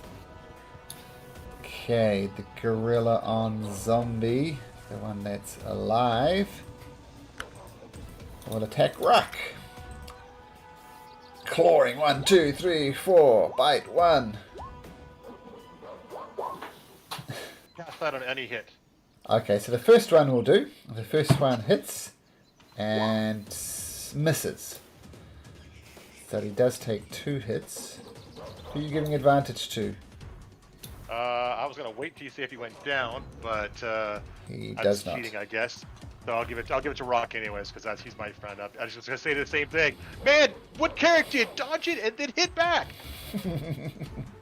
Okay, so he took a beating, but he is still up.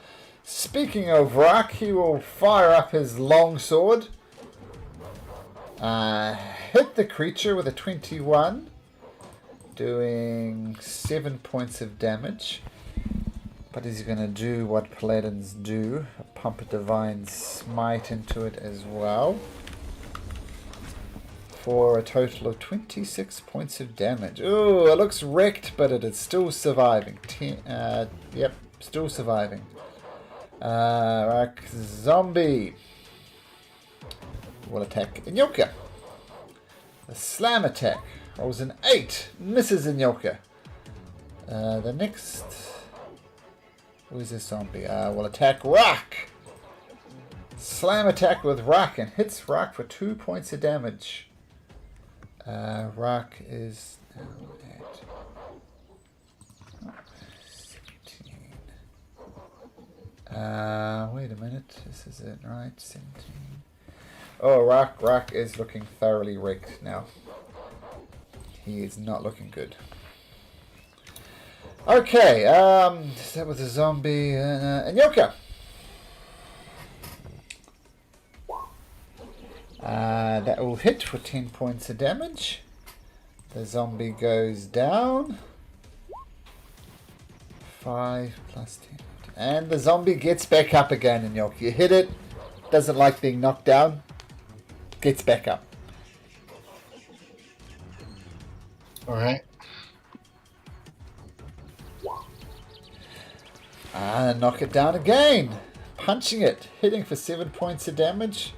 This is very much like one of those bad punching bags. You punch it, it fell down, fall down, fall down. It got up again. It's Rock Zombie. It's a rock zombie. And we're going to attack Whack-a-rock. this guy. Okay.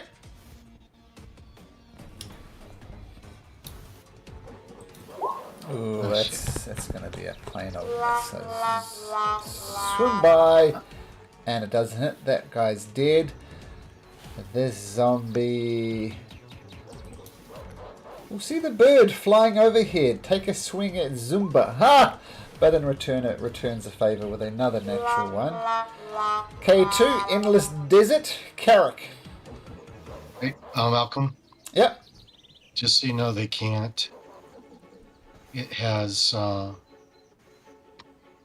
flyby. But it just plain old attacked it. It's right next to it. It's up in the air. Okay. Well, it rolled a natural one regardless, so... Okay. Okay, so it misses, but I'll take note of that. They'll keep high up in the air as much as possible. Carrick. Okay, I'm going to invoke my channel divinity, the Vow Enmity. And I'm going to use that on this priest Okay. over there. And then I'm going to swing my longsword. Whoops, I didn't do the advantage. Should I just roll again? Yeah, just roll again. Okay. There we go. Get a cheer for that. Yep. So roll damage. Nice. All right. My time on criticals. Yep, I will be doing a divine smite on it for sure. Okay, so here's the. Oh wait, sorry. Damage. Boom. So it's one-handed, so it's 14. Okay, Yeah, this is all one hit, so carry on. Okay, and then I will do my divine smite, which is a 2d8. But roll it again. Because I'll it's roll a it critical. again. Oh, okay. And then I didn't do this before, so it's not retroactive. I just want to have it for next time. Can I move my hunter's mark that was on the gorilla onto the priest? Yep. Done. Okay. So the total damage here was 12 plus 14, 26. And Connor's half that. So he needs to make a con saving throw of 13. So K2, roll a d20 and roll 9, or is that right? 14 plus 12 is 26. Yeah, 13. Yeah, make a roll a d20. Aha, so that's a 9, not enough. So with the Divine Smite coming through, K2 appears back on the battlefield. Well done. And his concentration is broken. Artus Cimber comes back, attacks 3 times with his dagger, misses 3 times. Wasn't quite as cool as last time. Leopold. Leopold will run over to here and then let loose a boomerang at that gorilla next to Rock. Okay. Lick it up his wrist. And 18 hits. Whack! 5 points of damage as it thwacks into him. Nice. Okay. That's it for me. Dragonbait will now wander over to this zombie, his white sword glowing. He takes... Oh, actually, 2 attacks. I know, I'll do 2 attacks. 12, does a 12 hit? Both of them hit. And he does 31 points of damage against this gorilla and just carves the creature in half. Technically it gets a con save, but not enough. It goes down and it stays down, and Dragonbait just grins. The War Priest. He is going to...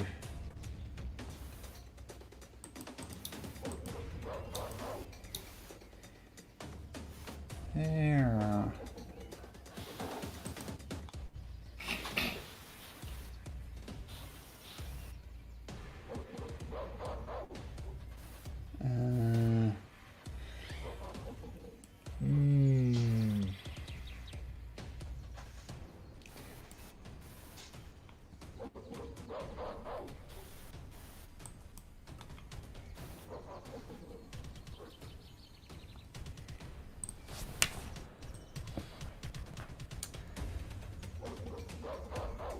I need everybody in this area to make a dexterity saving throw. Leopold? No, not Leopold, I'm just positioning it. Oh, I was like, everybody. Leopold's an everybody now. He identifies as an everybody. So I think the only place is here. Ooh, rocks in there. Okay, whoops. So, let's start with Salida.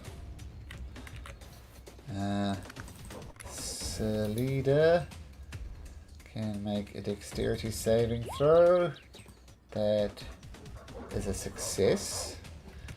Rock, zombie, doesn't matter. Actually, let's see.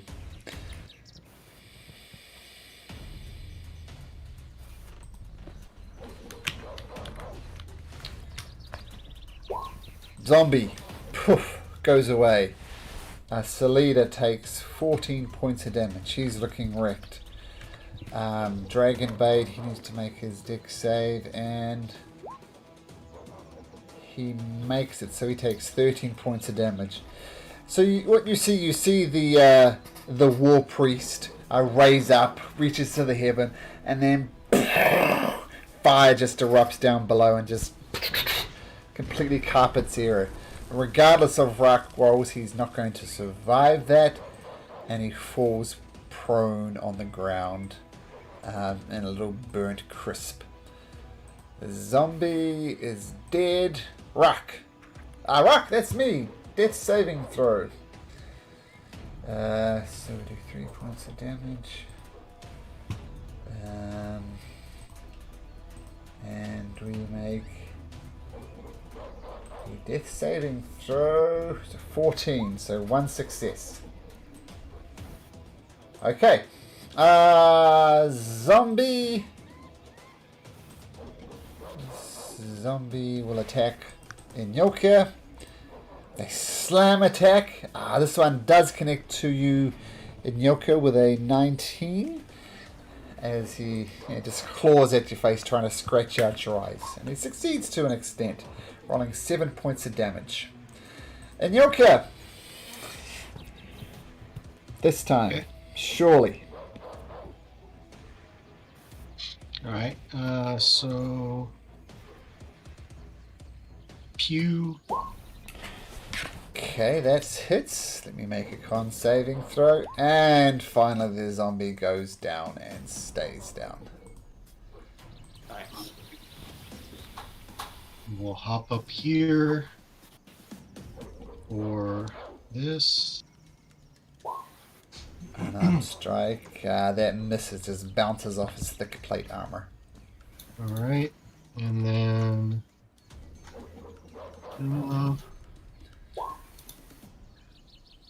Ah, swooping in at this guy. okay, so well done. This I like Zuma. So Zuma comes in, claws at his eyes, taking 15 points of damage. Just swoops in and takes off back into the air. Nice. Okay. That's it. Thank you. Nice. That's pretty cool. I like that move. Zombie will hit Salida again. She is also looking very rough, taking 5 points of damage. Salida's extra annoyed because she's not in the turn order.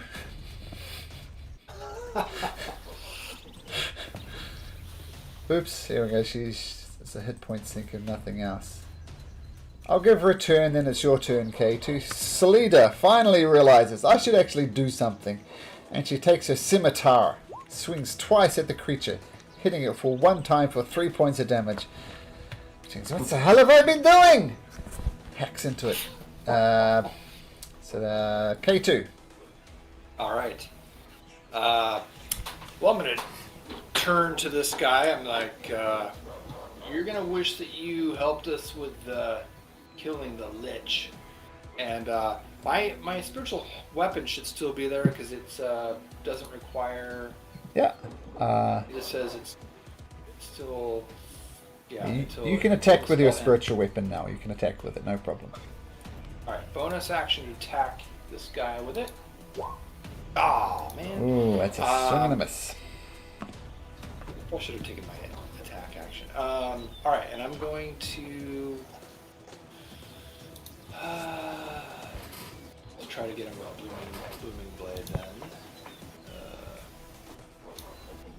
Booming blade. 15, you wind up, just clanks off his armor again. He's very heavily armored. Your thunder wave goes off, or your booming blade, but doesn't connect. Okay, that's it. I might as well have stayed banished. Carrick. Sorry. I was like, wait, what? Oh yeah, it's my turn, right? Okay, I'm gonna swing my longsword at the priest. Okay. So let's see. I have an advantage, so that should be. Right, why is this not?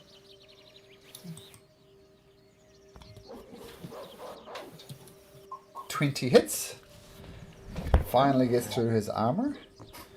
15 points of damage. And, let's see. I'm gonna do the. What am I going to do? I'm going to do my Hunter's Mark first, so that's that. And then I will do my last Divine Smite, which is a 2d8.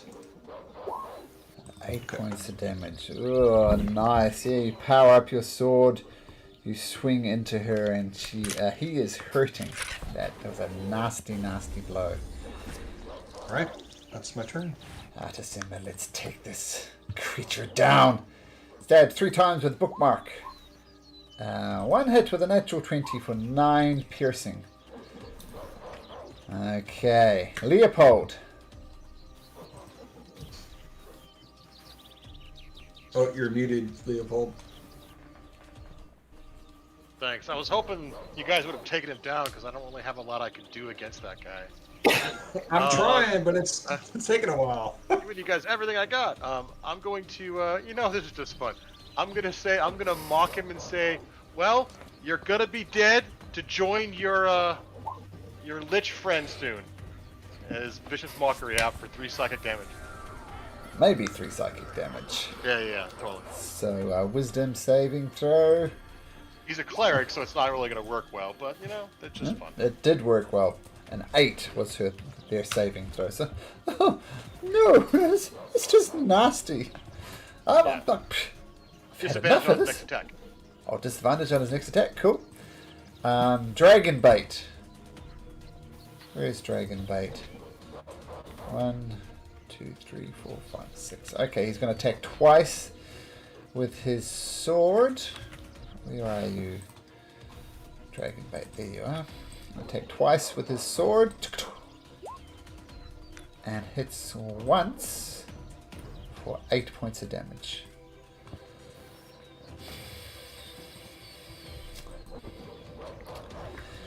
And the priest looks around and says, "You are fools, all of you. Valindra's shadow mantle shall hear what's happened today, and she will hunt you down and kill you." And he takes the disengage action. 1, 2, 3, 4, 5. Goes around the corner. Ruck can make another death saving throw. No one. Oh, I didn't know he was down. Oops. I looked at the dice roll in Beyond 20, D&D Beyond, and it was on 1, and it just ticked over to an 8. But if it was a 1, that would be the end of Ruck. Zombie. So that's... Oh no, he had a success already, so that wouldn't have mattered. But he has now 1 success and 1 failure. Okay, zombie is dead. Inyoka.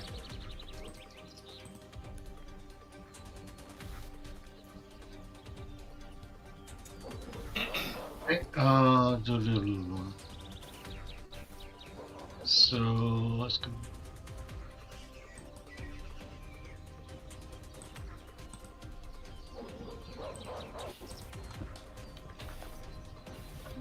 Let's see, do I got 30 or 35? Sorry. Oh, wait. You run around the corner and you don't see her. Oh, okay. Make an Arcana check, Inyoka.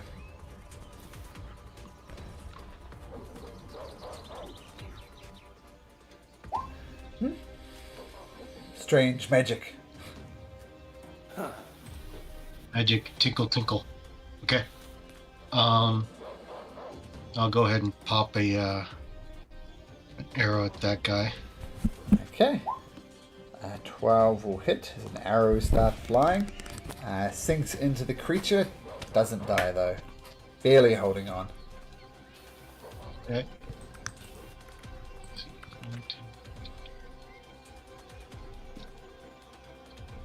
Zuma comes over and...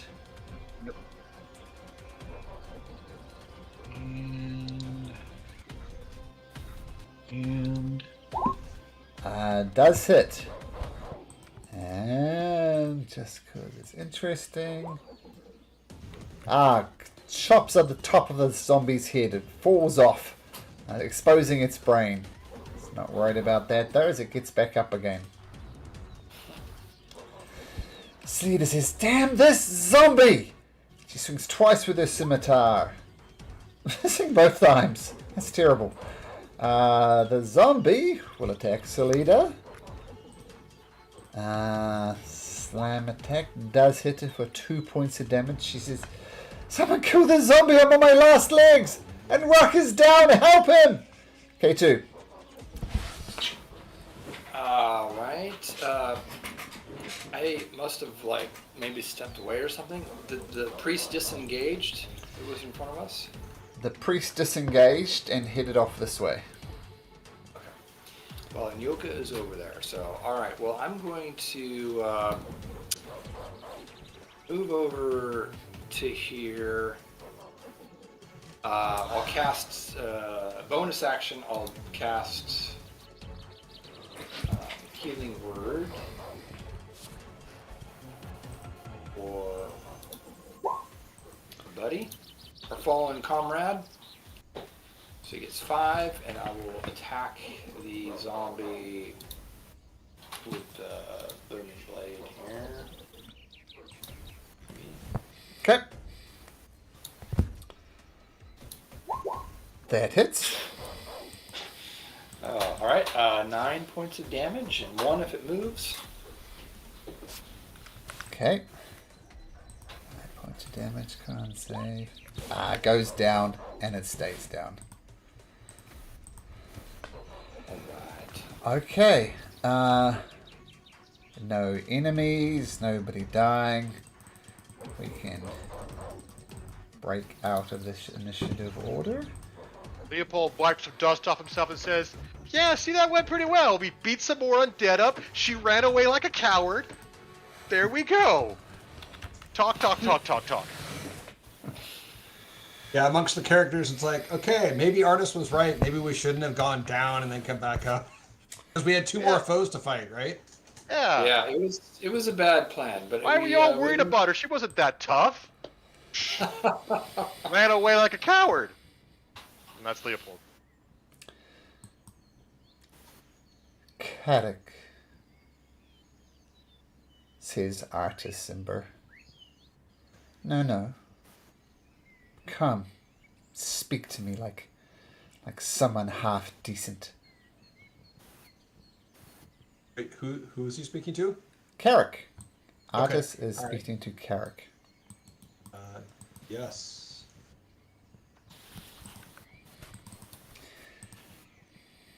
He reaches back his hand like this, pauses for a second. Do you do anything, Carrick? No. Whap! Slaps you across the face. And he pulls back his hand and shakes it off. I take 1 point of damage from this slap. Okay. Oh, you son of a So Carrick will bitch. go, I deserve that. I understand. And Yoko's gonna run and jump on top of the cage. You want your friend to back off? I believe this is between me and you, Carrick. I motion to Inyoka. It's like, I think this is okay. Not okay. You say friend, we risk life. I think Artus is expressing his displeasure with my past servitude. Why, Carrick? Why? Why did you do it? I was younger and I was foolish and I was a coward. You're absolutely right. You have to I've do grown. better than that. Those are just platitudes. Tell me, why did you run? I was scared. What was you scared of? I was scared of the unknown and the. I've already forgot the name of the city. What was the name of the city that we were? Mesro, I think.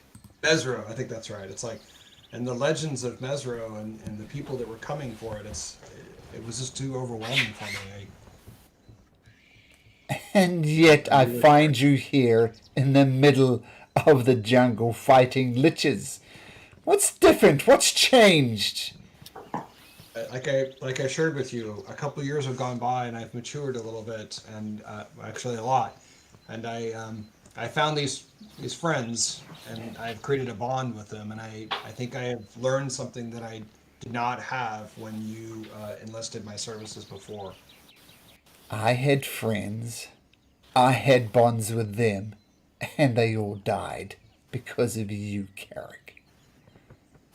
I know, and I feel very ashamed of that. And now I know what you had with your friends because of the friends that I have with me now. And I hope you will accept my apologies. I have done what you asked. I have freed you, and you did not have to give up this. Did he disclose it was a ring? Whatever, the thing that the Lich wanted. Artus kind of strokes his goatee and says, "Well, it is true I am free of this cage. And I don't know what that priest would have done. What's in the bag, Carrick? Remember the guard was carrying a large bag? Oh, right. I don't know. I don't know where it's at. It's like, let's look.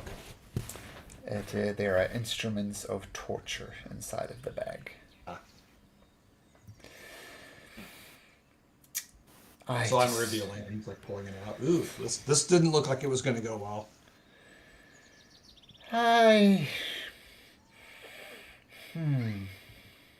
He wanders away from you. And he kind of addresses the group. So, what are you all doing here? I don't care for Carrick, but I, Artus Cimber, owe you all my eternal gratitude. It looks like we're going to try and get extracted, tortured about the information that I hold. And you quite literally saved me. I hope you have saved me for the long term, because Valinda's shadow mantle, she is gone. And he wanders over this way and looks in and says, she used the teleportation circle to leave. Possibly the war priest as well. But I, Artus Cimber, and my friend here, Dragonbait just nods, owe you an eternal debt of gratitude. Thank you. You are welcome. You were actually the reason why one of the reasons why we came here, to find you. And we didn't know you were being held against your will, but we were glad that we were able to free you. And perhaps you can help, aid us in return. We are looking for the cure to the death curse. Wait, back up a sec. You said you were searching for me? How did you know I was here? I don't understand. You're really testing Eric's memory and note-taking. Am I misremembering? I swear someone said that he was here. Snake thing, that like weird snake thing we ran into at that temple we had to climb up. Yeah. He snakes down our throats and stuff. It was kind of weird. right. Yeah. Excellent memory, Leopold. But there was also someone you met in Port Nyanzalu called Zendala, who said she was Artus Cimber's daughter, who started you on this whole thing. Okay. So what do you mean you're searching for me? Why would you come searching for me? I don't understand. Oh, yes. You want to take this, Carrick? Yes. So I share with them that when we were in Schalt, whatever, and when we were in town. Port Nyanzaru. Nyanzaru, okay. We met his daughter, and his daughter requested that we find him, and my party was very interested in it. I was reluctant because of our past history, but we collectively took on this charge. I'm sorry, you said my daughter? Who are you referring to exactly? Zendala? Is that not your daughter? Let me put my cards on the table before we answer any more questions. Here, take a look at this. And the ring is revealed on his finger. This is the Ring of Winter. I've had it in my possession for well over a century. And you notice Artus Cimber is a human. Now, it does not come without its disadvantages. It grants eternal life, that is true. But it also tries to take control of the creature that wears it, causing it to do harm. Now, I'm fortunate enough to manage to resist it. It also shields me from detection, so things like scrying will not work on me. Needless to say, this is very valuable. It also has many spells in it. And people have been hunting me. They've been lying. They've been cheating, trying to get this ring from me. And I should have known Carrick would fall for such a basic ploy. I have no daughter called Zendala.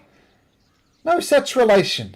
She's just one more in a long list of people looking to get this ring from me. We, as I had shared with you in my telepathic message earlier, not only this woman, but we did encounter some frost giants that were also looking for you. And while Zendela had been posing and meeting you ill harm, she came across as being genuine.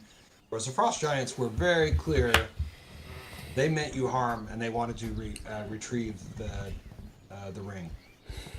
Oh, the frost giants? That doesn't surprise me. I mean, if they've ventured this far into Cholt, it's not what you'd call ideal conditions for frost giants.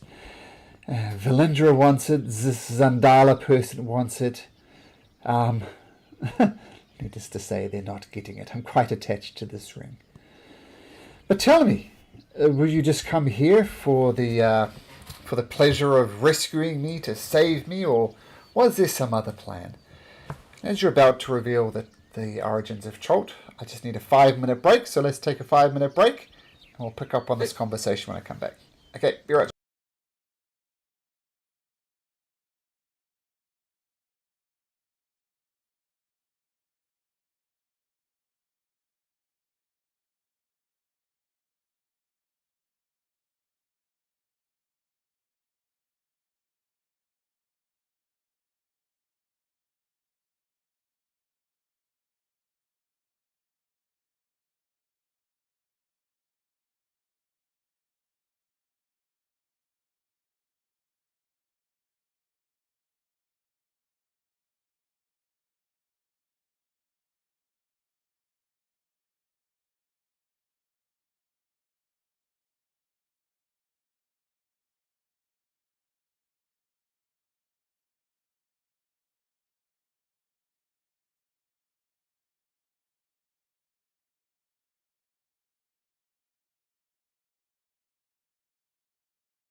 So that is my story. That is why I am here. This is why I am being hunted.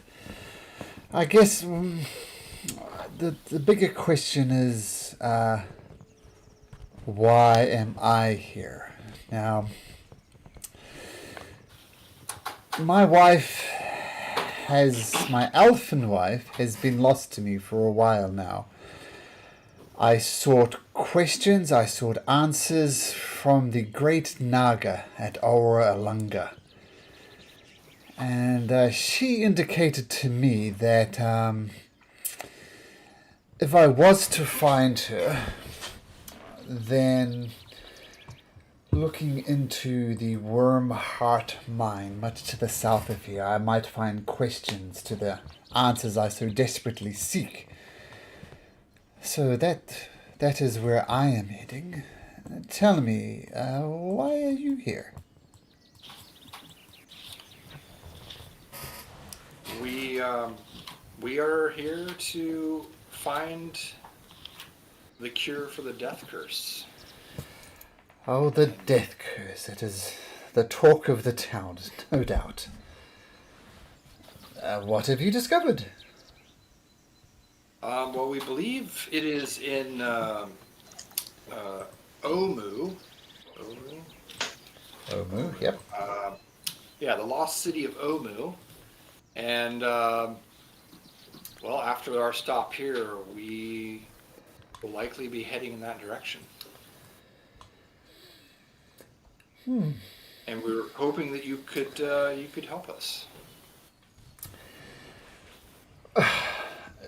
You think you have a chance of stopping this death curse? Well, we're going to do our best. This is, it seems like a worthy quest. And Well, we're going to either do it. that's interesting because I fear my wife might already be lost to me.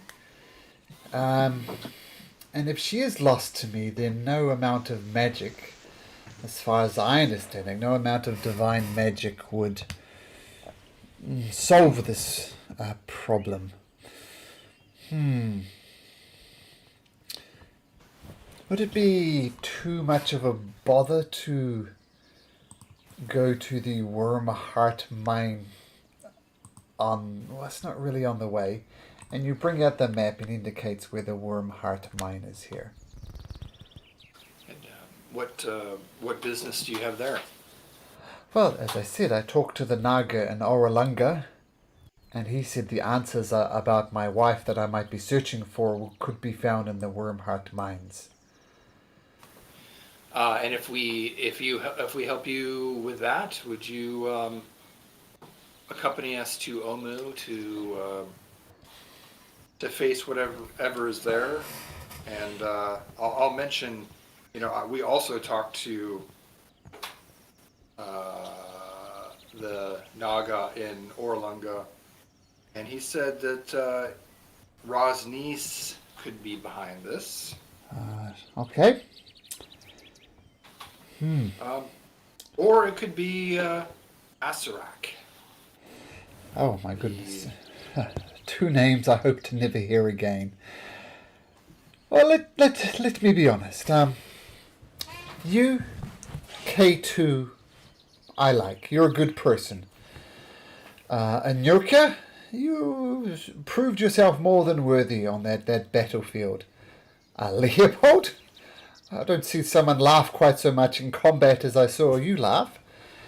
And Carrick. The less said about Carrick, the better. I consider myself a noble man. I think I will not hold this over your head for mine and Dragonbait's assistance. We would really like to go to Wormheart Mine, find out about my wife, but we understand the importance of this Omu as well. So I'm going to leave this completely at your discretion. I am desperate to get to the Wormheart Mine, but I understand the importance of getting to this Omu place. So I Hold. will not hold it over your head. You noble. You know forgive Carrick. Carrick reason why you live. And Yoka no care if you live or die. It Carrick that asked to save your life. You owe Carrick. Oh, my dear Anyoka, let's look at the ledger. He saved me. Yes, that is true. He saved Dragonbraid. That is true. Then he lists off 5 other names. These 5 people are dead because of Carrick. So don't preach to me about morality. As far as I'm concerned, he's still a coward. He still has the blood of 5 people on his hands. She, It's hard to tell with the dragon. but Carrick speaks up and says, I've done what I can to start to make you respect me moving forward. I can't change the past, sorry. But it's important on my mom's memory to make this up to you. What can I do to make you feel different moving forward? I can't erase the deaths that are on my head. Oh, let me ask you this question, Carrick. What do you think I would desire most in the world?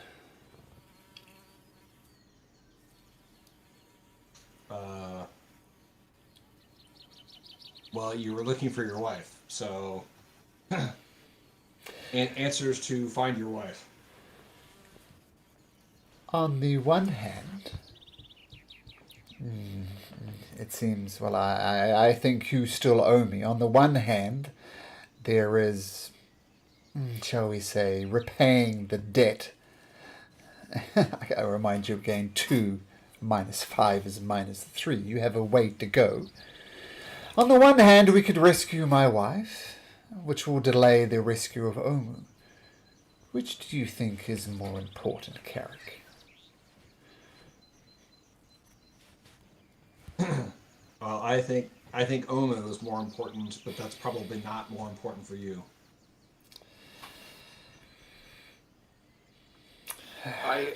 If I may interject, I mean, I think that if your wife's life is already dead, then we would need to reverse this curse in order to bring her back.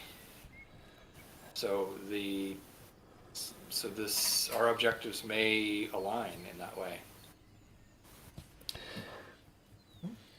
I do not know if my wife is dead. I mean, she is an elf, as I mentioned before, and this Ring of Winter helps no end to maintain long-term relationships. I do not know if she is dead. All the Naga told me that the answers were in the Worm Heart Mine.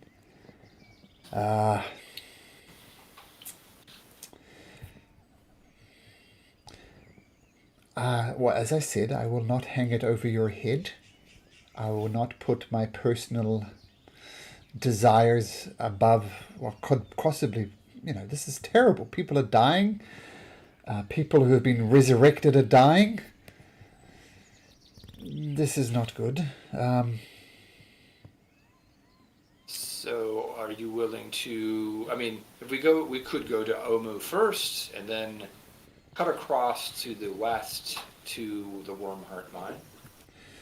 It's not exactly on the way, but Safety numbers. safety numbers, yes. So 160 miles and one. Oh, it's much further. Yeah, I mean, if I don't know about what do we know about the Valley of the Lost Honor, Salida? The Valley of Lost Honor. She will tell you about the Valley of Lost Honor.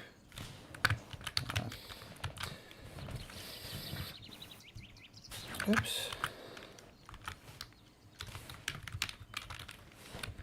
The Valley of Lost. The Valley of Lost.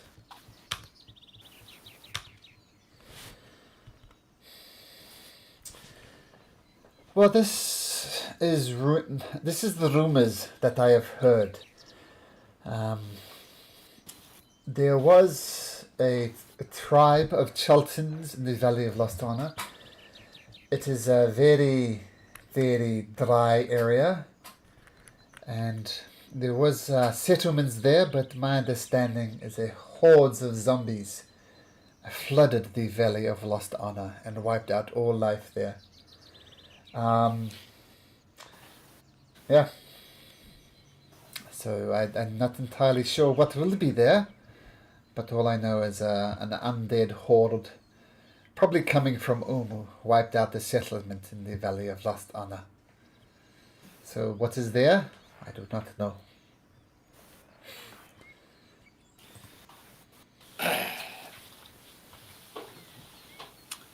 Well, if we do a sidebar, I don't know what you guys think. I mean, I think Artemis would be a great ally. So if we have to, we could go to Wormheart first, but Don't care about otherwise- elf life. Only more important. and then we will try to convince him to come with us. And I think he would be good. He's obviously good in a fight. Is he? Sorry, this is out of character. How many times did he hit with his dagger? Well, the first attack was quite good. That's He true. did The hit first two one times. was. Let's have a look. Let's go back to here so we can get his character sheet easier. He attacked, I think it was 3 times, but let me just make sure. Yep, 3 attacks with his dagger. It's a very fine looking dagger. And equally fine is the sword that Dragonbait has. Actually, Carrick, make a history check. Okay.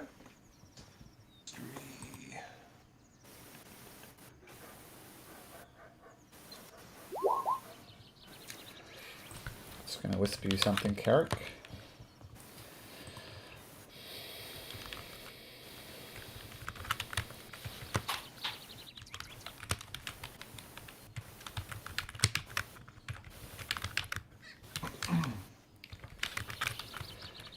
So you've heard legends of this type of item, Carrick, and you kind of stare closely at the thing I've just told you, and you realize what Dragonbait is wielding. Ooh. As we all see Carrick's eyes open. Yeah, I don't have a very good poker face. It's like, obviously Carrick likes that sword. Before I forget, we should probably poke around Valindra's lair here to see if there's anything of value that we could take with us. That's a good point.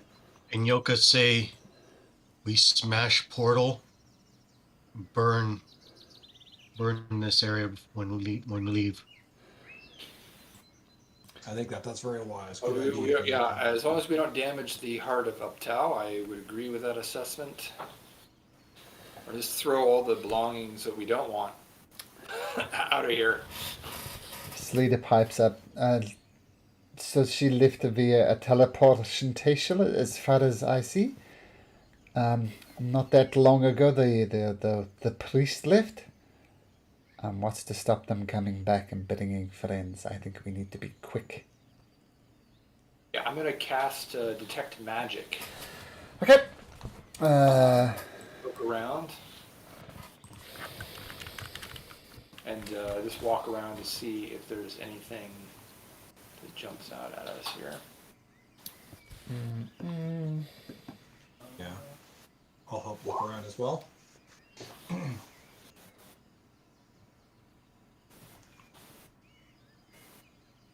Okay. So you have a look around. I'm casting Detect Magic. There's not a lot here that's magical. But you do find a couple of scrolls.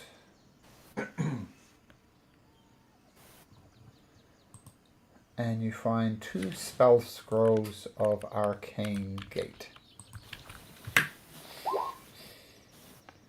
And that's it. Let's see. I'm gonna just take a quick look at that. There's two of them.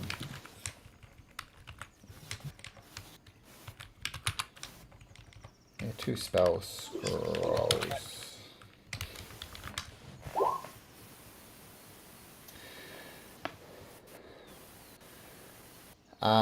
You said you were interested in smashing the place up, Nyoka. Are you smashing the place up? Yeah, I'll start with the portal first and try cracking and damaging the portal.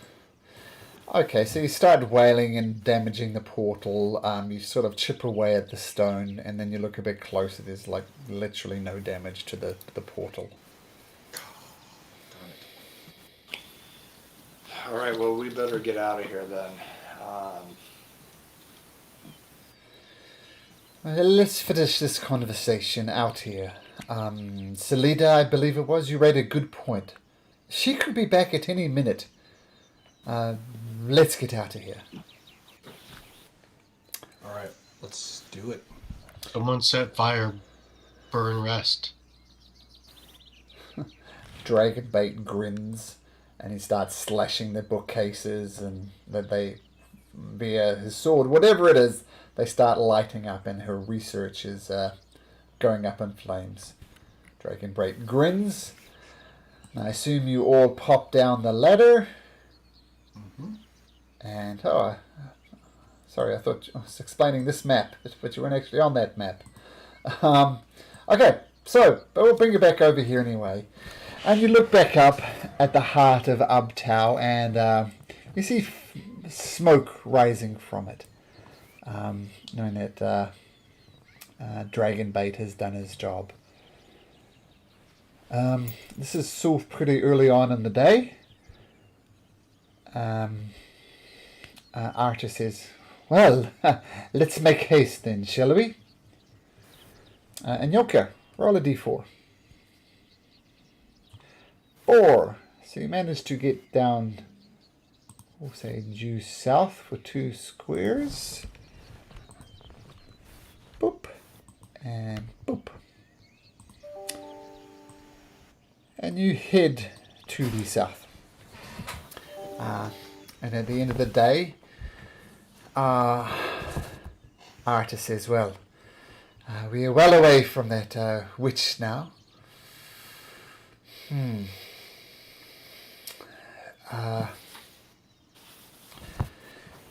So this Omu, tell me everything you know. What do you know about Omu? Everything you know. Spit it out. Okay.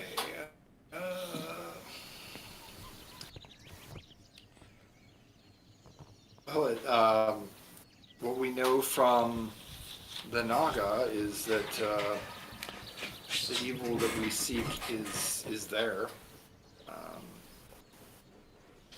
Let's see here.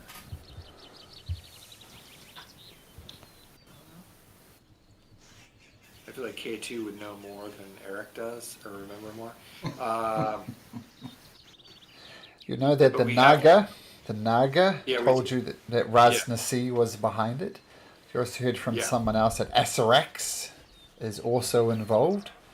You know, there's something called a soulmonger there. You're not sure what that is, but suspicions that it's consuming the souls, using the souls, drawing energy from the souls. You're not quite sure, which kind of made intuitive sense to you, because why the soul is not coming back? You need a willing soul to be affected by resurrection magic. So for whatever reason, the soul is not willing. That might be the soul's been destroyed. It might be because the soul's been trapped.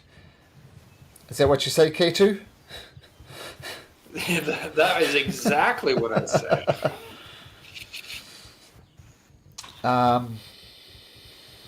Artus leans back and he says, this is problematic.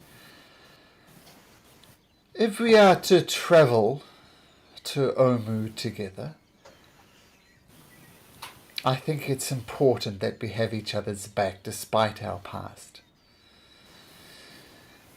I overheard you saying, in Yoka, I believe it was, that you don't care if I live or die. Did I hear you correctly?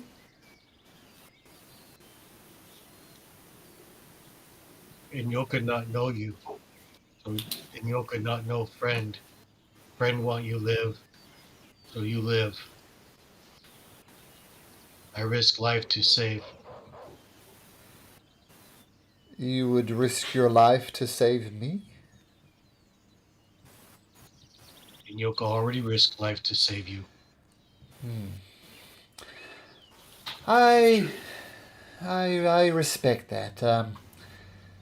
If there's a sword heading for your head in Yoka, I will do my best to deflect it.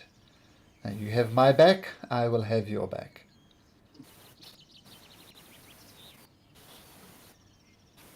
Are we in agreement, Anyoka? You trust Carrick?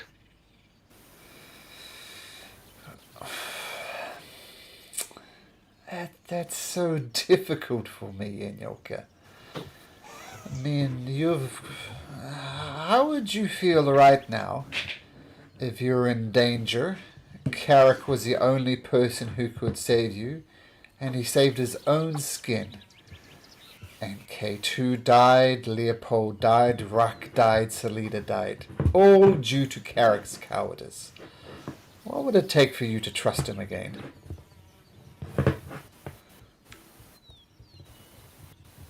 Carrick proved brave.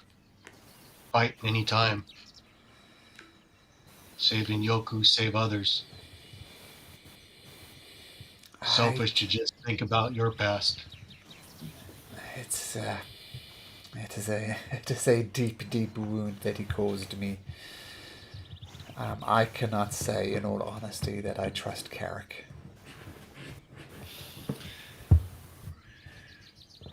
I can understand that. We all make mistakes, and his was a great one, and he or she, sorry. Thank you, K2.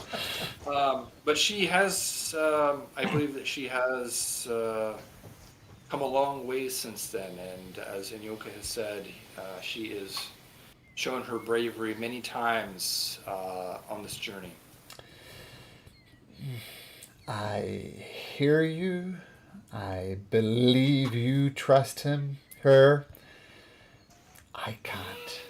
I just can't. So Carrick will speak up. It's like I don't feel like it's right for me to continue to press, and I am thankful to have such friends that speak highly of me. I understand where you're coming from and not trusting. But give me the chance as we go through this adventure together, and I will prove to you that I have changed. I think that's the best we can hope for at this point. Answer question. You stay, we fight together. You leave, you on own. I will stay. You're under a very important mission, it seems. And I believe we could be valuable allies. There's just that nagging thing at the back of my mind about her. I just can't. What are you inciting, Inyoka? Just trying to get a feel if there's ulterior motives or half-truths or omitted facts during this conversation. Artus seems as if he's being honest. There is a really nasty, dark history in Artus's life that was directly caused by Carrick. You feel he is trying, but he just can't. It's like those, people who have had horrible things done to their relatives, and people say, you should just forgive the person. It's just not that easy. And Artus just can't. Just can't. So you kind of believe everything that he's saying. he just can't.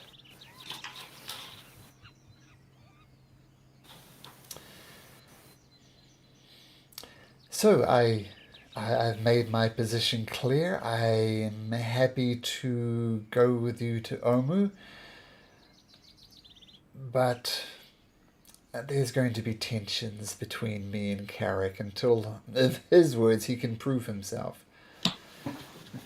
So if you want me as an ally, I will help as much as I can, but there'll always be a sidelong glances at Carrick, making sure he doesn't flee when the going gets tough. What you do besides poke with sewing needle? Well, are you saying my worth is determined by what I can do? Want to know what you can do besides dagger? Oh, that is a fair question. One wonders why my sheet isn't popping up. Gonna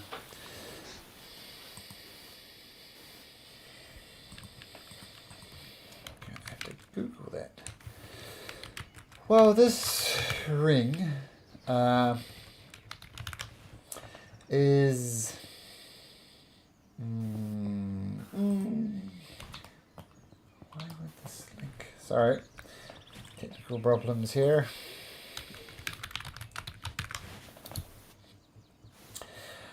Well, as I said, everybody's looking for this ring, and the ring is normally invisible, but he displays it on his finger. And he says, there's some magic I can get from this ring as well. I can make everything more or less freeze to a very, very cold temperature all around me. I can create an icy hand, and this massive hand about 10 foot high made of ice appears and kind of shimmers in a little bit. It can also do this, and it blasts out a cone of cold, and various other bits and pieces along these lines. I'm happy to use that in aid of the party. And as for myself, I am deft with a dagger. And you saw him poking with his dagger. I'm a dead shot with a longbow. And yeah, good with a bow, good with a dagger, and this ring of winter finishes it off. I nod my head, I turn to Carrick, and just mumble, "Him worthless if hand cut off." Say that in Draconic. Oh. And he responds in Draconic. He also speaks Draconic. And you planning to cut off my hand now, is it? No, without ring, you're not much help.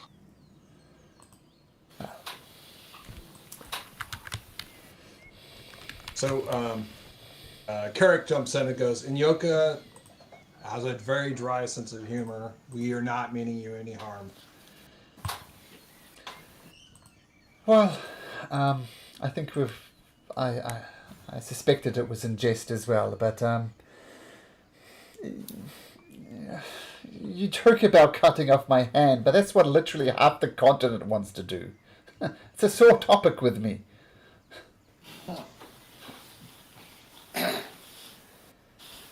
Anyway, I think we're in agreement. We're talking round in circles. I will accompany you to Omu, and I'll keep half an eye on Carrick. I can do no better than that. That is my offer. Take it or leave it.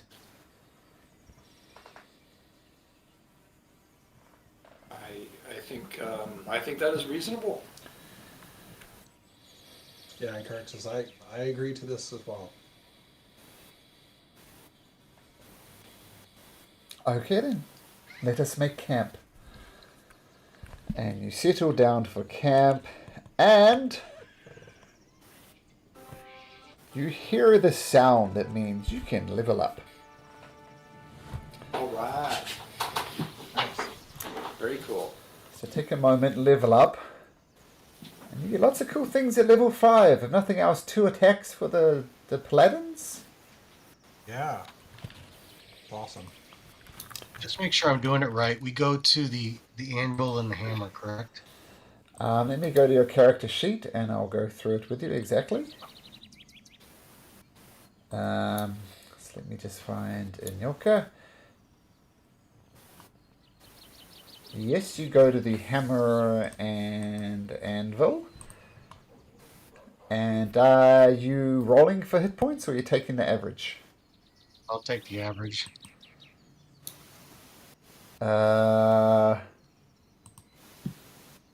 Average for what? Ranger. Ranger. Okay. Well, looks like you're doing that anyway. So yeah, just add a level to Ranger. And I think it will just do it automatically for you. Okay. And just keep going next. Yep, and any abilities, or I don't think you get any real abilities, any choice. It's just, I don't know, it should guide you through it. Okay, thank you. And I'll let Rock leave it up. I must have missed the hit point part. That's weird.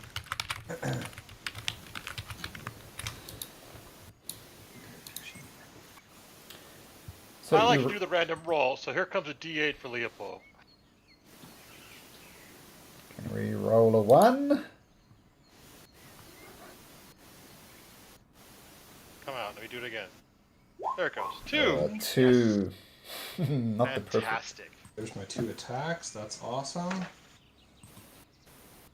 So, Malcolm, I guess I'm supposed to do an ability score for 4th level Ranger, Uh-huh. but it's not. It didn't do that. Okay, let's have a look. When I go back, So okay, so level 4 in Ranger. Let's go through. There's a, what is it? You get to choose? oh, there we go. It's a drop-down menu. I got it.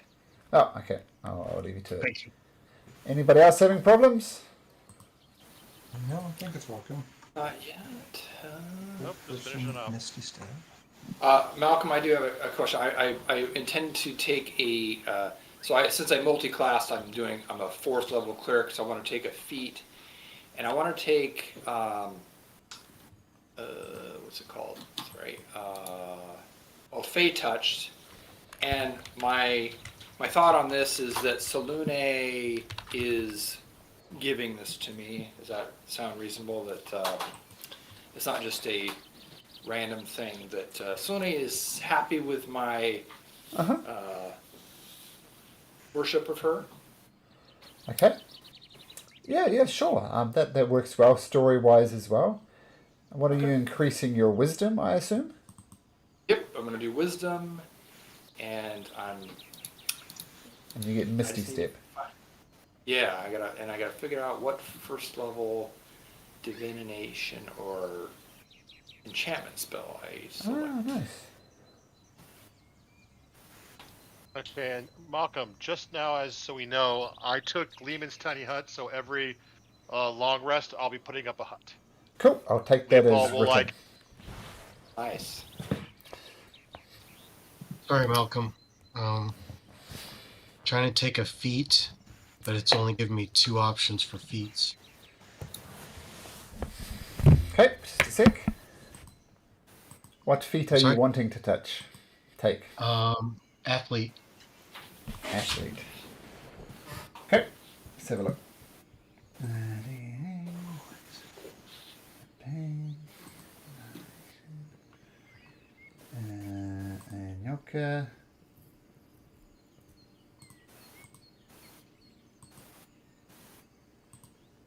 So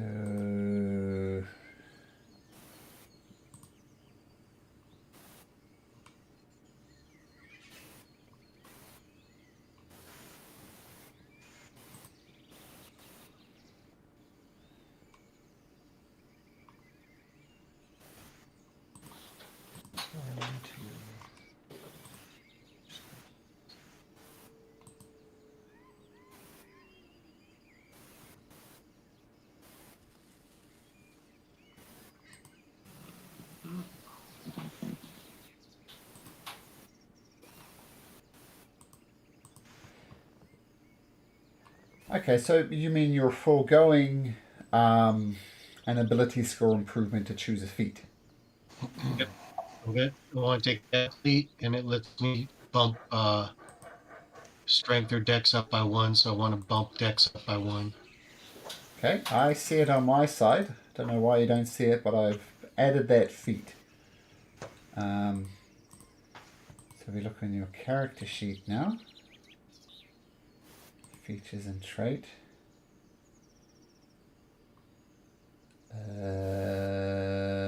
Ability score, feat, athlete.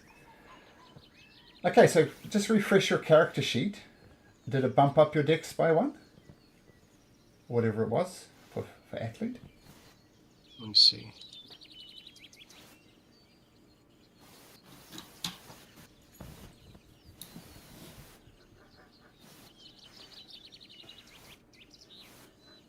Yes. Okay. Dex is 19, and then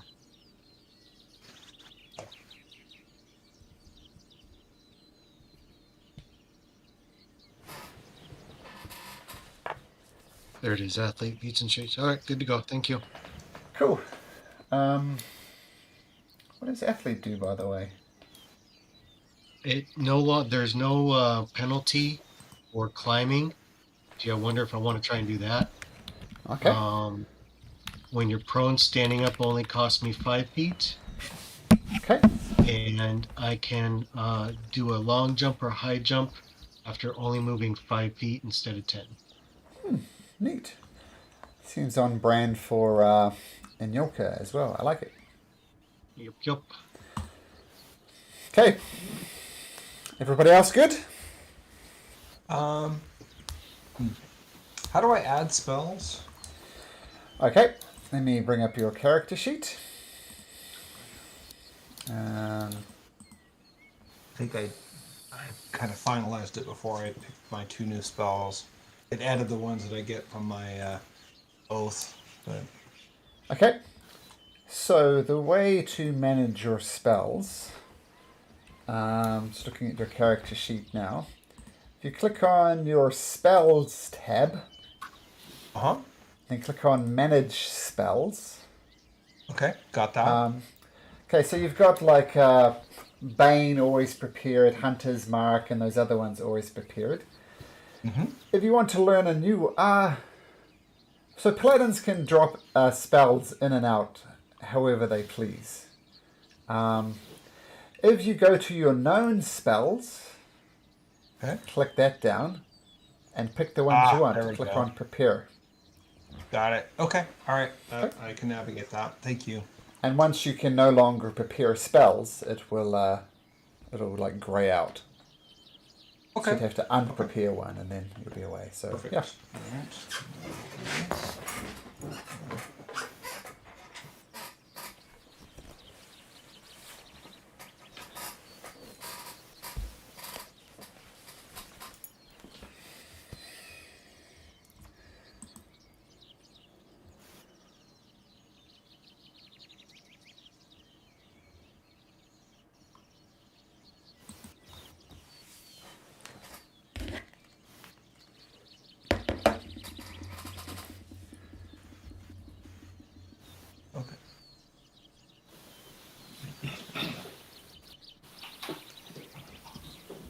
Okay.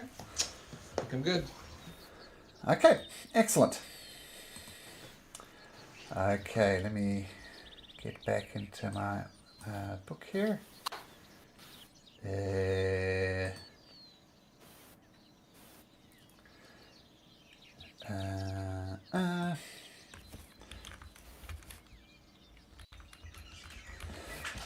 Okay, so early the next morning you start on your track once again, leading the way by Inyoka yet again. Roll me a d4, Inyoka.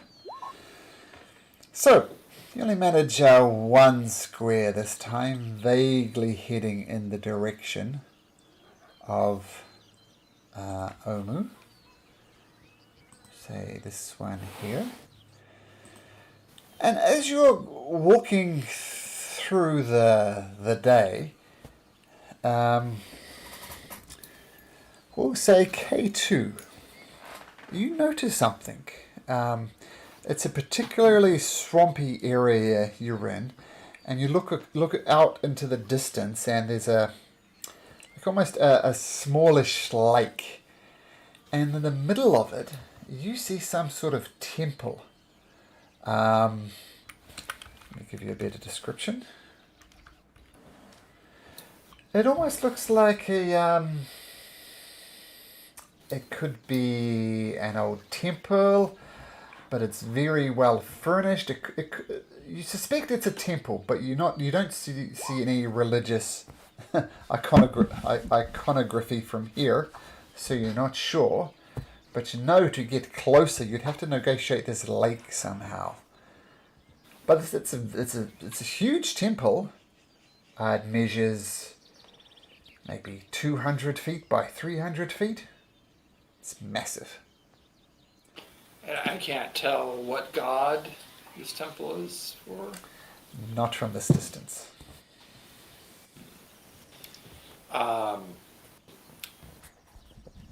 And this lake, can we tell how far would it, like, we have to go a long way to get around it, or what's?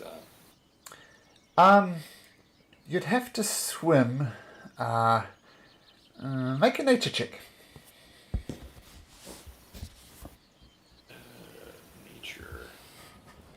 Can I do a survival check? Or would it be nature? Sure, I'll allow you a survival check. I All suspect right. that's a higher roll. Yeah. Probably about 50 feet you'd have to swim. And so there's no. I mean, it looks like it's a river / lake. So there's no other way around it. Yes, that we can see. plonked right in the middle of a lake. Okay.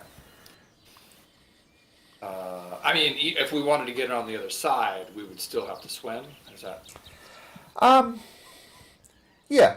on the other side of the river to continue our journey? Is what I.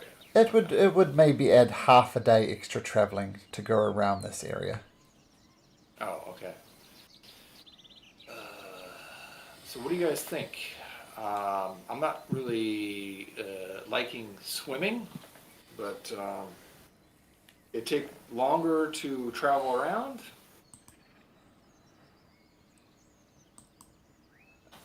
Perhaps I might be of assistance here. I'm say, what does Salida think? Salida says I am not talking in Salida's accent.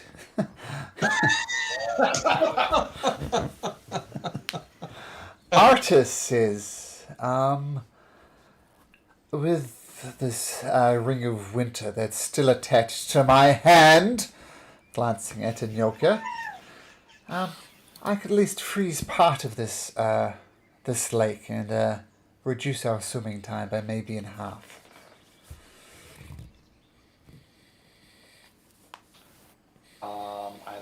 I like the sound of that. I send Kazuma first. Look if any movement. In the water? No, in the temple. Oh, okay. Let's have a look.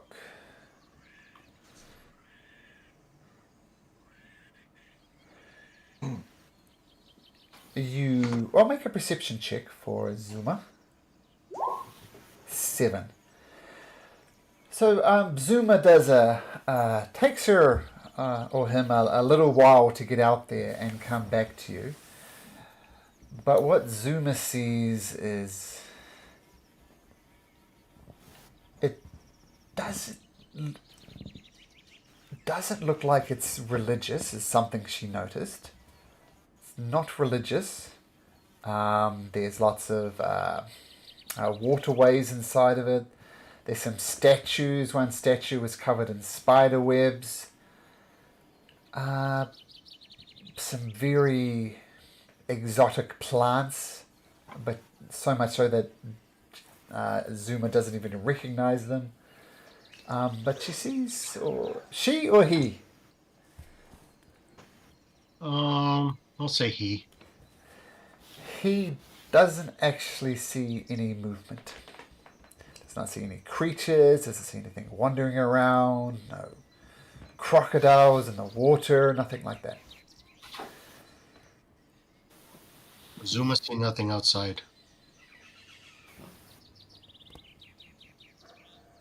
I think with Artus with us, Carrick's emboldened of wanting to prove her worth, and so she's like, "All right, let's go. Let's do this thing." Okay. So you approach right on the edge of this temple, and it's quite magnificent now that you get closer. It rises out of the jungle and it almost looks like a hanging garden. Very beautiful. Water streams down from the steps between two massive elephant carvings. Actually, I'll get you onto the map and you can see what I mean.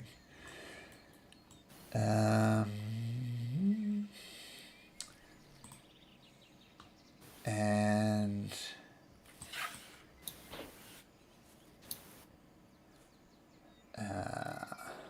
let's get Rock first, just in case.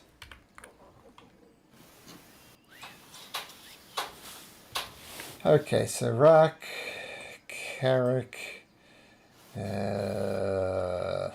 Leopold, Enyoka, Salida. I should move Artus Finch into your group. Artus Cimber, rather. Atticus Finch is someone else entirely. I'll get him up there, and I'll get Dragonbait.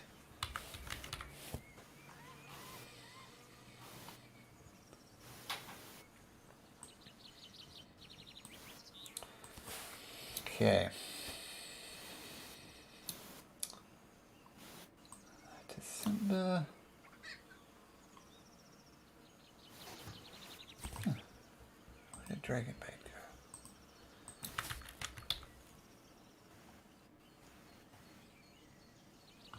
There he is. Stay there. Okay, so you get right up onto the edge, looking at this magnificent structure, and Dragonbait. I still see the overall map. Yep, just getting it ready, and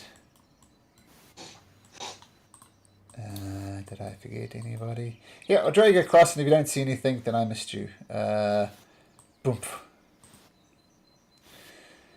So we got 1, 2, 3, 4, 5.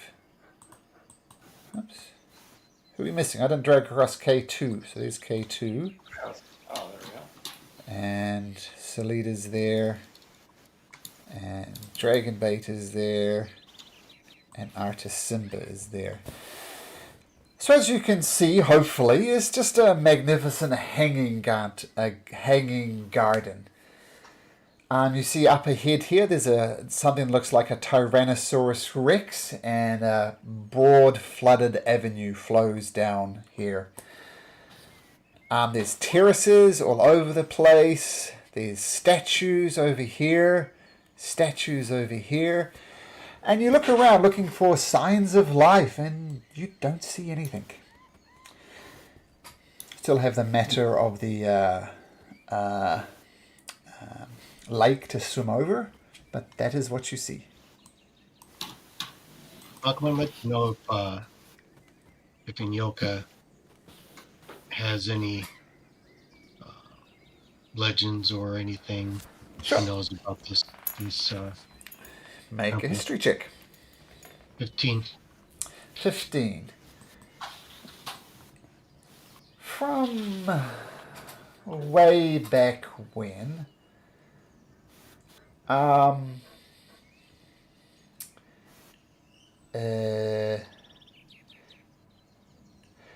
this was constructed to honor someone called Zalkori, who, and this is interesting, was a very vain Omuan queen, as in, oops, there's a V there, as in someone from Omu. Now, Omu was once a thriving city. Obviously, something's gone terribly wrong there, and it was built to honor her. In time, though, something went wrong. You're not quite sure what it was, but for a while, this was used as a place to come to and relax, almost like a holiday home for the very rich. With the 15, though, something went wrong, and even, in recent history, people don't visit here anymore. It is considered no longer the glorious holiday home that it once was. So that's what you know. It was built for someone called Zalkori, a very vain Omuan queen. It was used as a holiday home for people. But something went wrong. You're not quite sure what with a 15. But people generally stay well away from here now.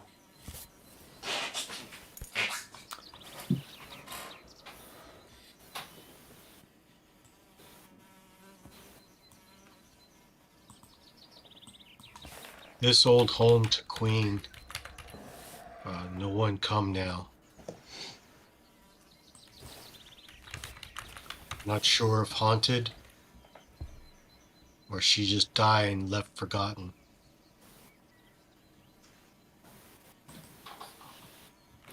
Well, we're here. Shall we investigate? You should. I look. Carrick looks over at Artus and is like, "Do you know anything about this place?"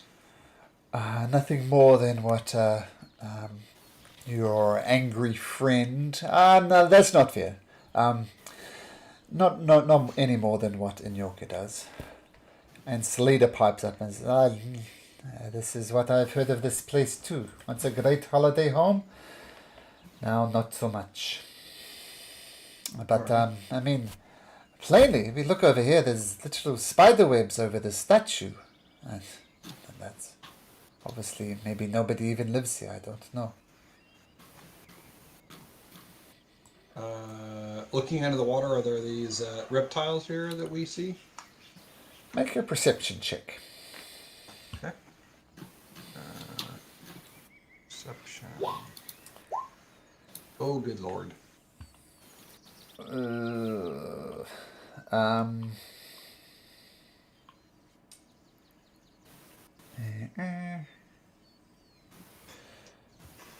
Here, I don't know why they did this, but they put artwork on the map that you can see.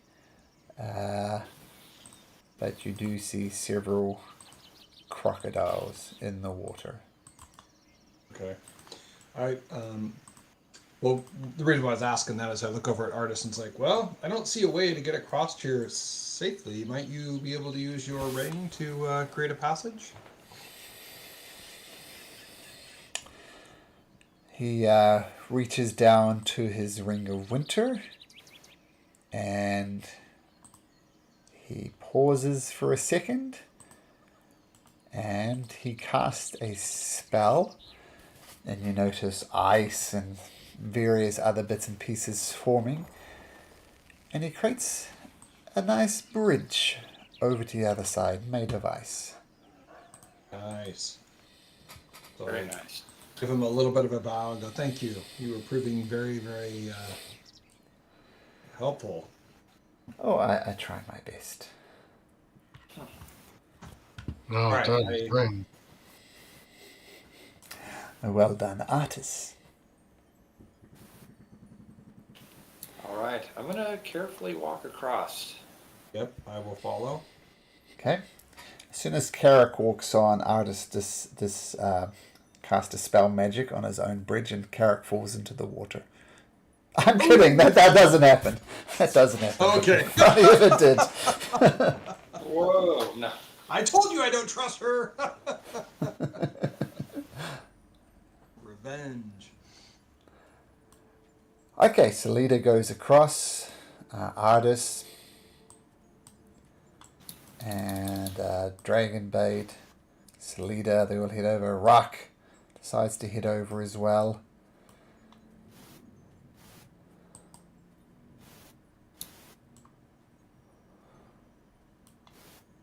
Okay, what would you like to do? Should we head towards this center here? It looks like there could be a building there, the temple itself. Next statue, make sure it don't come live. Yeah, maybe stay clear of these giant. Are they webs or are they Webs. or what am I thinking? So they look like they're active or recent. They're not cobwebs, I guess.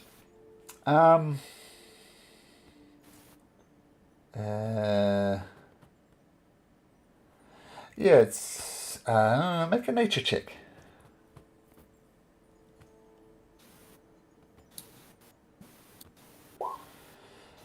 The webs are definitely thick. You suspect they might be recent as well. All right, let's maybe stay away from the webs. Give it kind of a wide berth and head to. We want to freeze some of this water and go up on this side over here. Stay that far away from them. We could freeze the water, but I can't do this indefinitely. I think I'd prefer to maintain my power in my ring for perhaps something more dangerous. Okay. I mean, this is just rocks. We could cross across to the other side. I mean, Yeah, how deep is this water? Can we tell just from the rocks? well, it's 5 feet down for one thing. 5 feet down. The water is flowing at a fairly it's a brisk pace. Put it that way. We can jump onto these stones here to try to cross. Well, I think I can jump this. This is only 15 feet across. Right? Oh wait, Looks there like is 20. Is it Yeah, 20? looks like it's 20. All right, well then maybe not. Actually, as you like to pull out, if you look at top of bank to top of the bank, that's more than that, right? No, that's the 20, right? The top of the bank is 20. Oh, got it. Yeah. Yeah. All right. Does it look treacherous? Like we're gonna? You said it's brisk. Does it mean it's like we're just gonna whisk us away brisk, or? No. Well, you're fairly confident you won't be swept away. It's not a guarantee, though. I'm going to point out we could just go across this way, which looks like it may be less treacherous. Yeah, I think that's probably best. Why don't we just Let's go that way. I mean, yeah.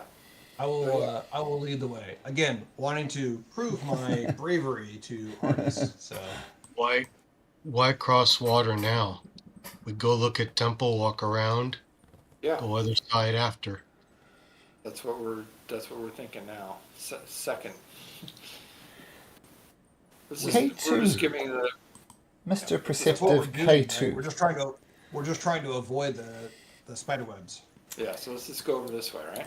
Yep. Just before you do that, though, K2. Well, you can still do that, but K2. You look at this statue on the banks of this river type thing, and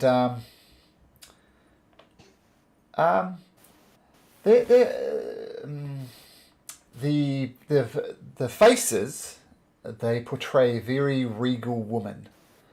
On this one, it looks like a kind of a confused expression, and you can see there's something written on it. You can't quite read it from where you are, though, but there's something written on the statue of this noble looking woman. I'll get a little closer. Come across there and. Okay. So, above this, on this statue, there's a phrase. And that's what it says.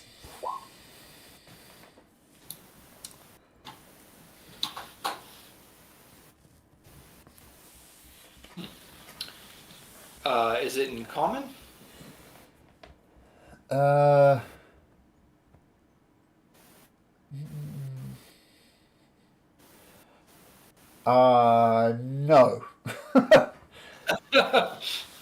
I just have a feeling I know what it says. Yeah, but Salida, being a native here, she manages to translate it for you. She says, "Oh, this is a very, very ancient text." But it does say, they say, "This garden is dedicated to Zelkori, Queen of Omu and Jewel of Chult." And you do notice that there's something written on this one, and this one as well. I'll ask Cecilia if she wouldn't mind translating these others. Well, I'll come over here and lean over. This one says, well, this one is a bit confusing. Originally, this one said, worshipped by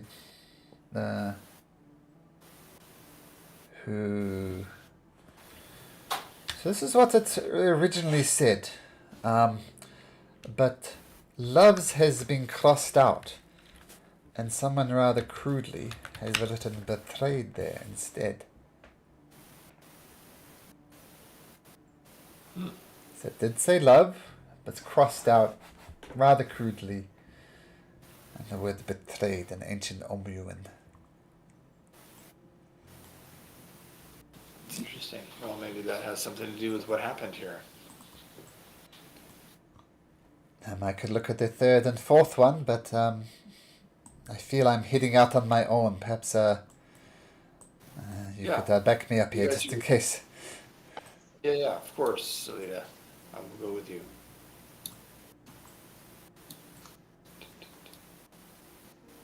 Oh, there's Rock. I was wondering where Rock was. So Salida heads up here, just skipping over the rocks, and reads the third one. So this statue has a rather stern expression on it, and it says that.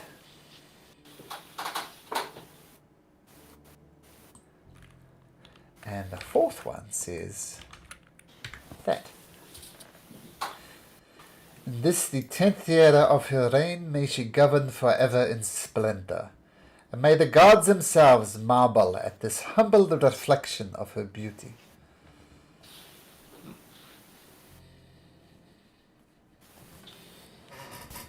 That's very nice.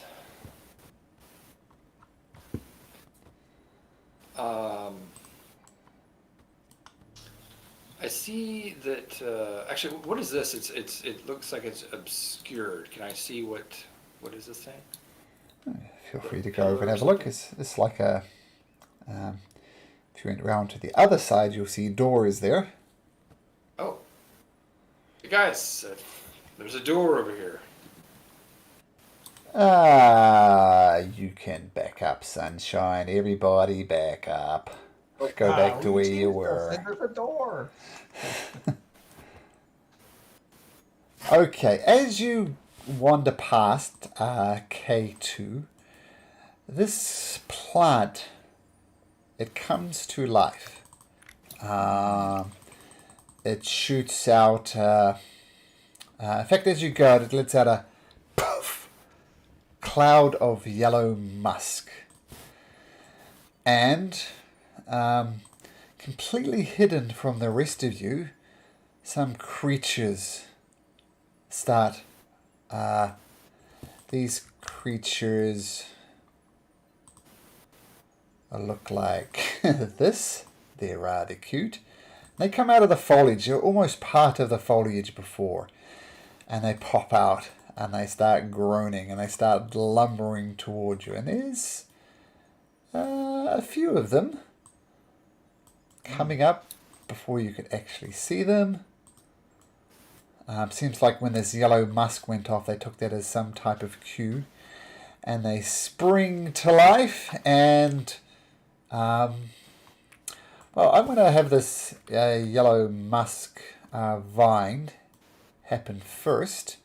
And then that will be a good point in, because this will be the surprise round.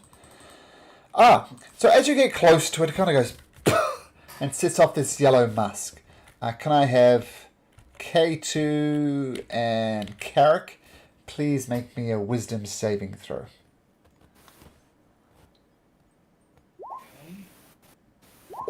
You both manage to close your mouth just in time as this yellow mask pops up.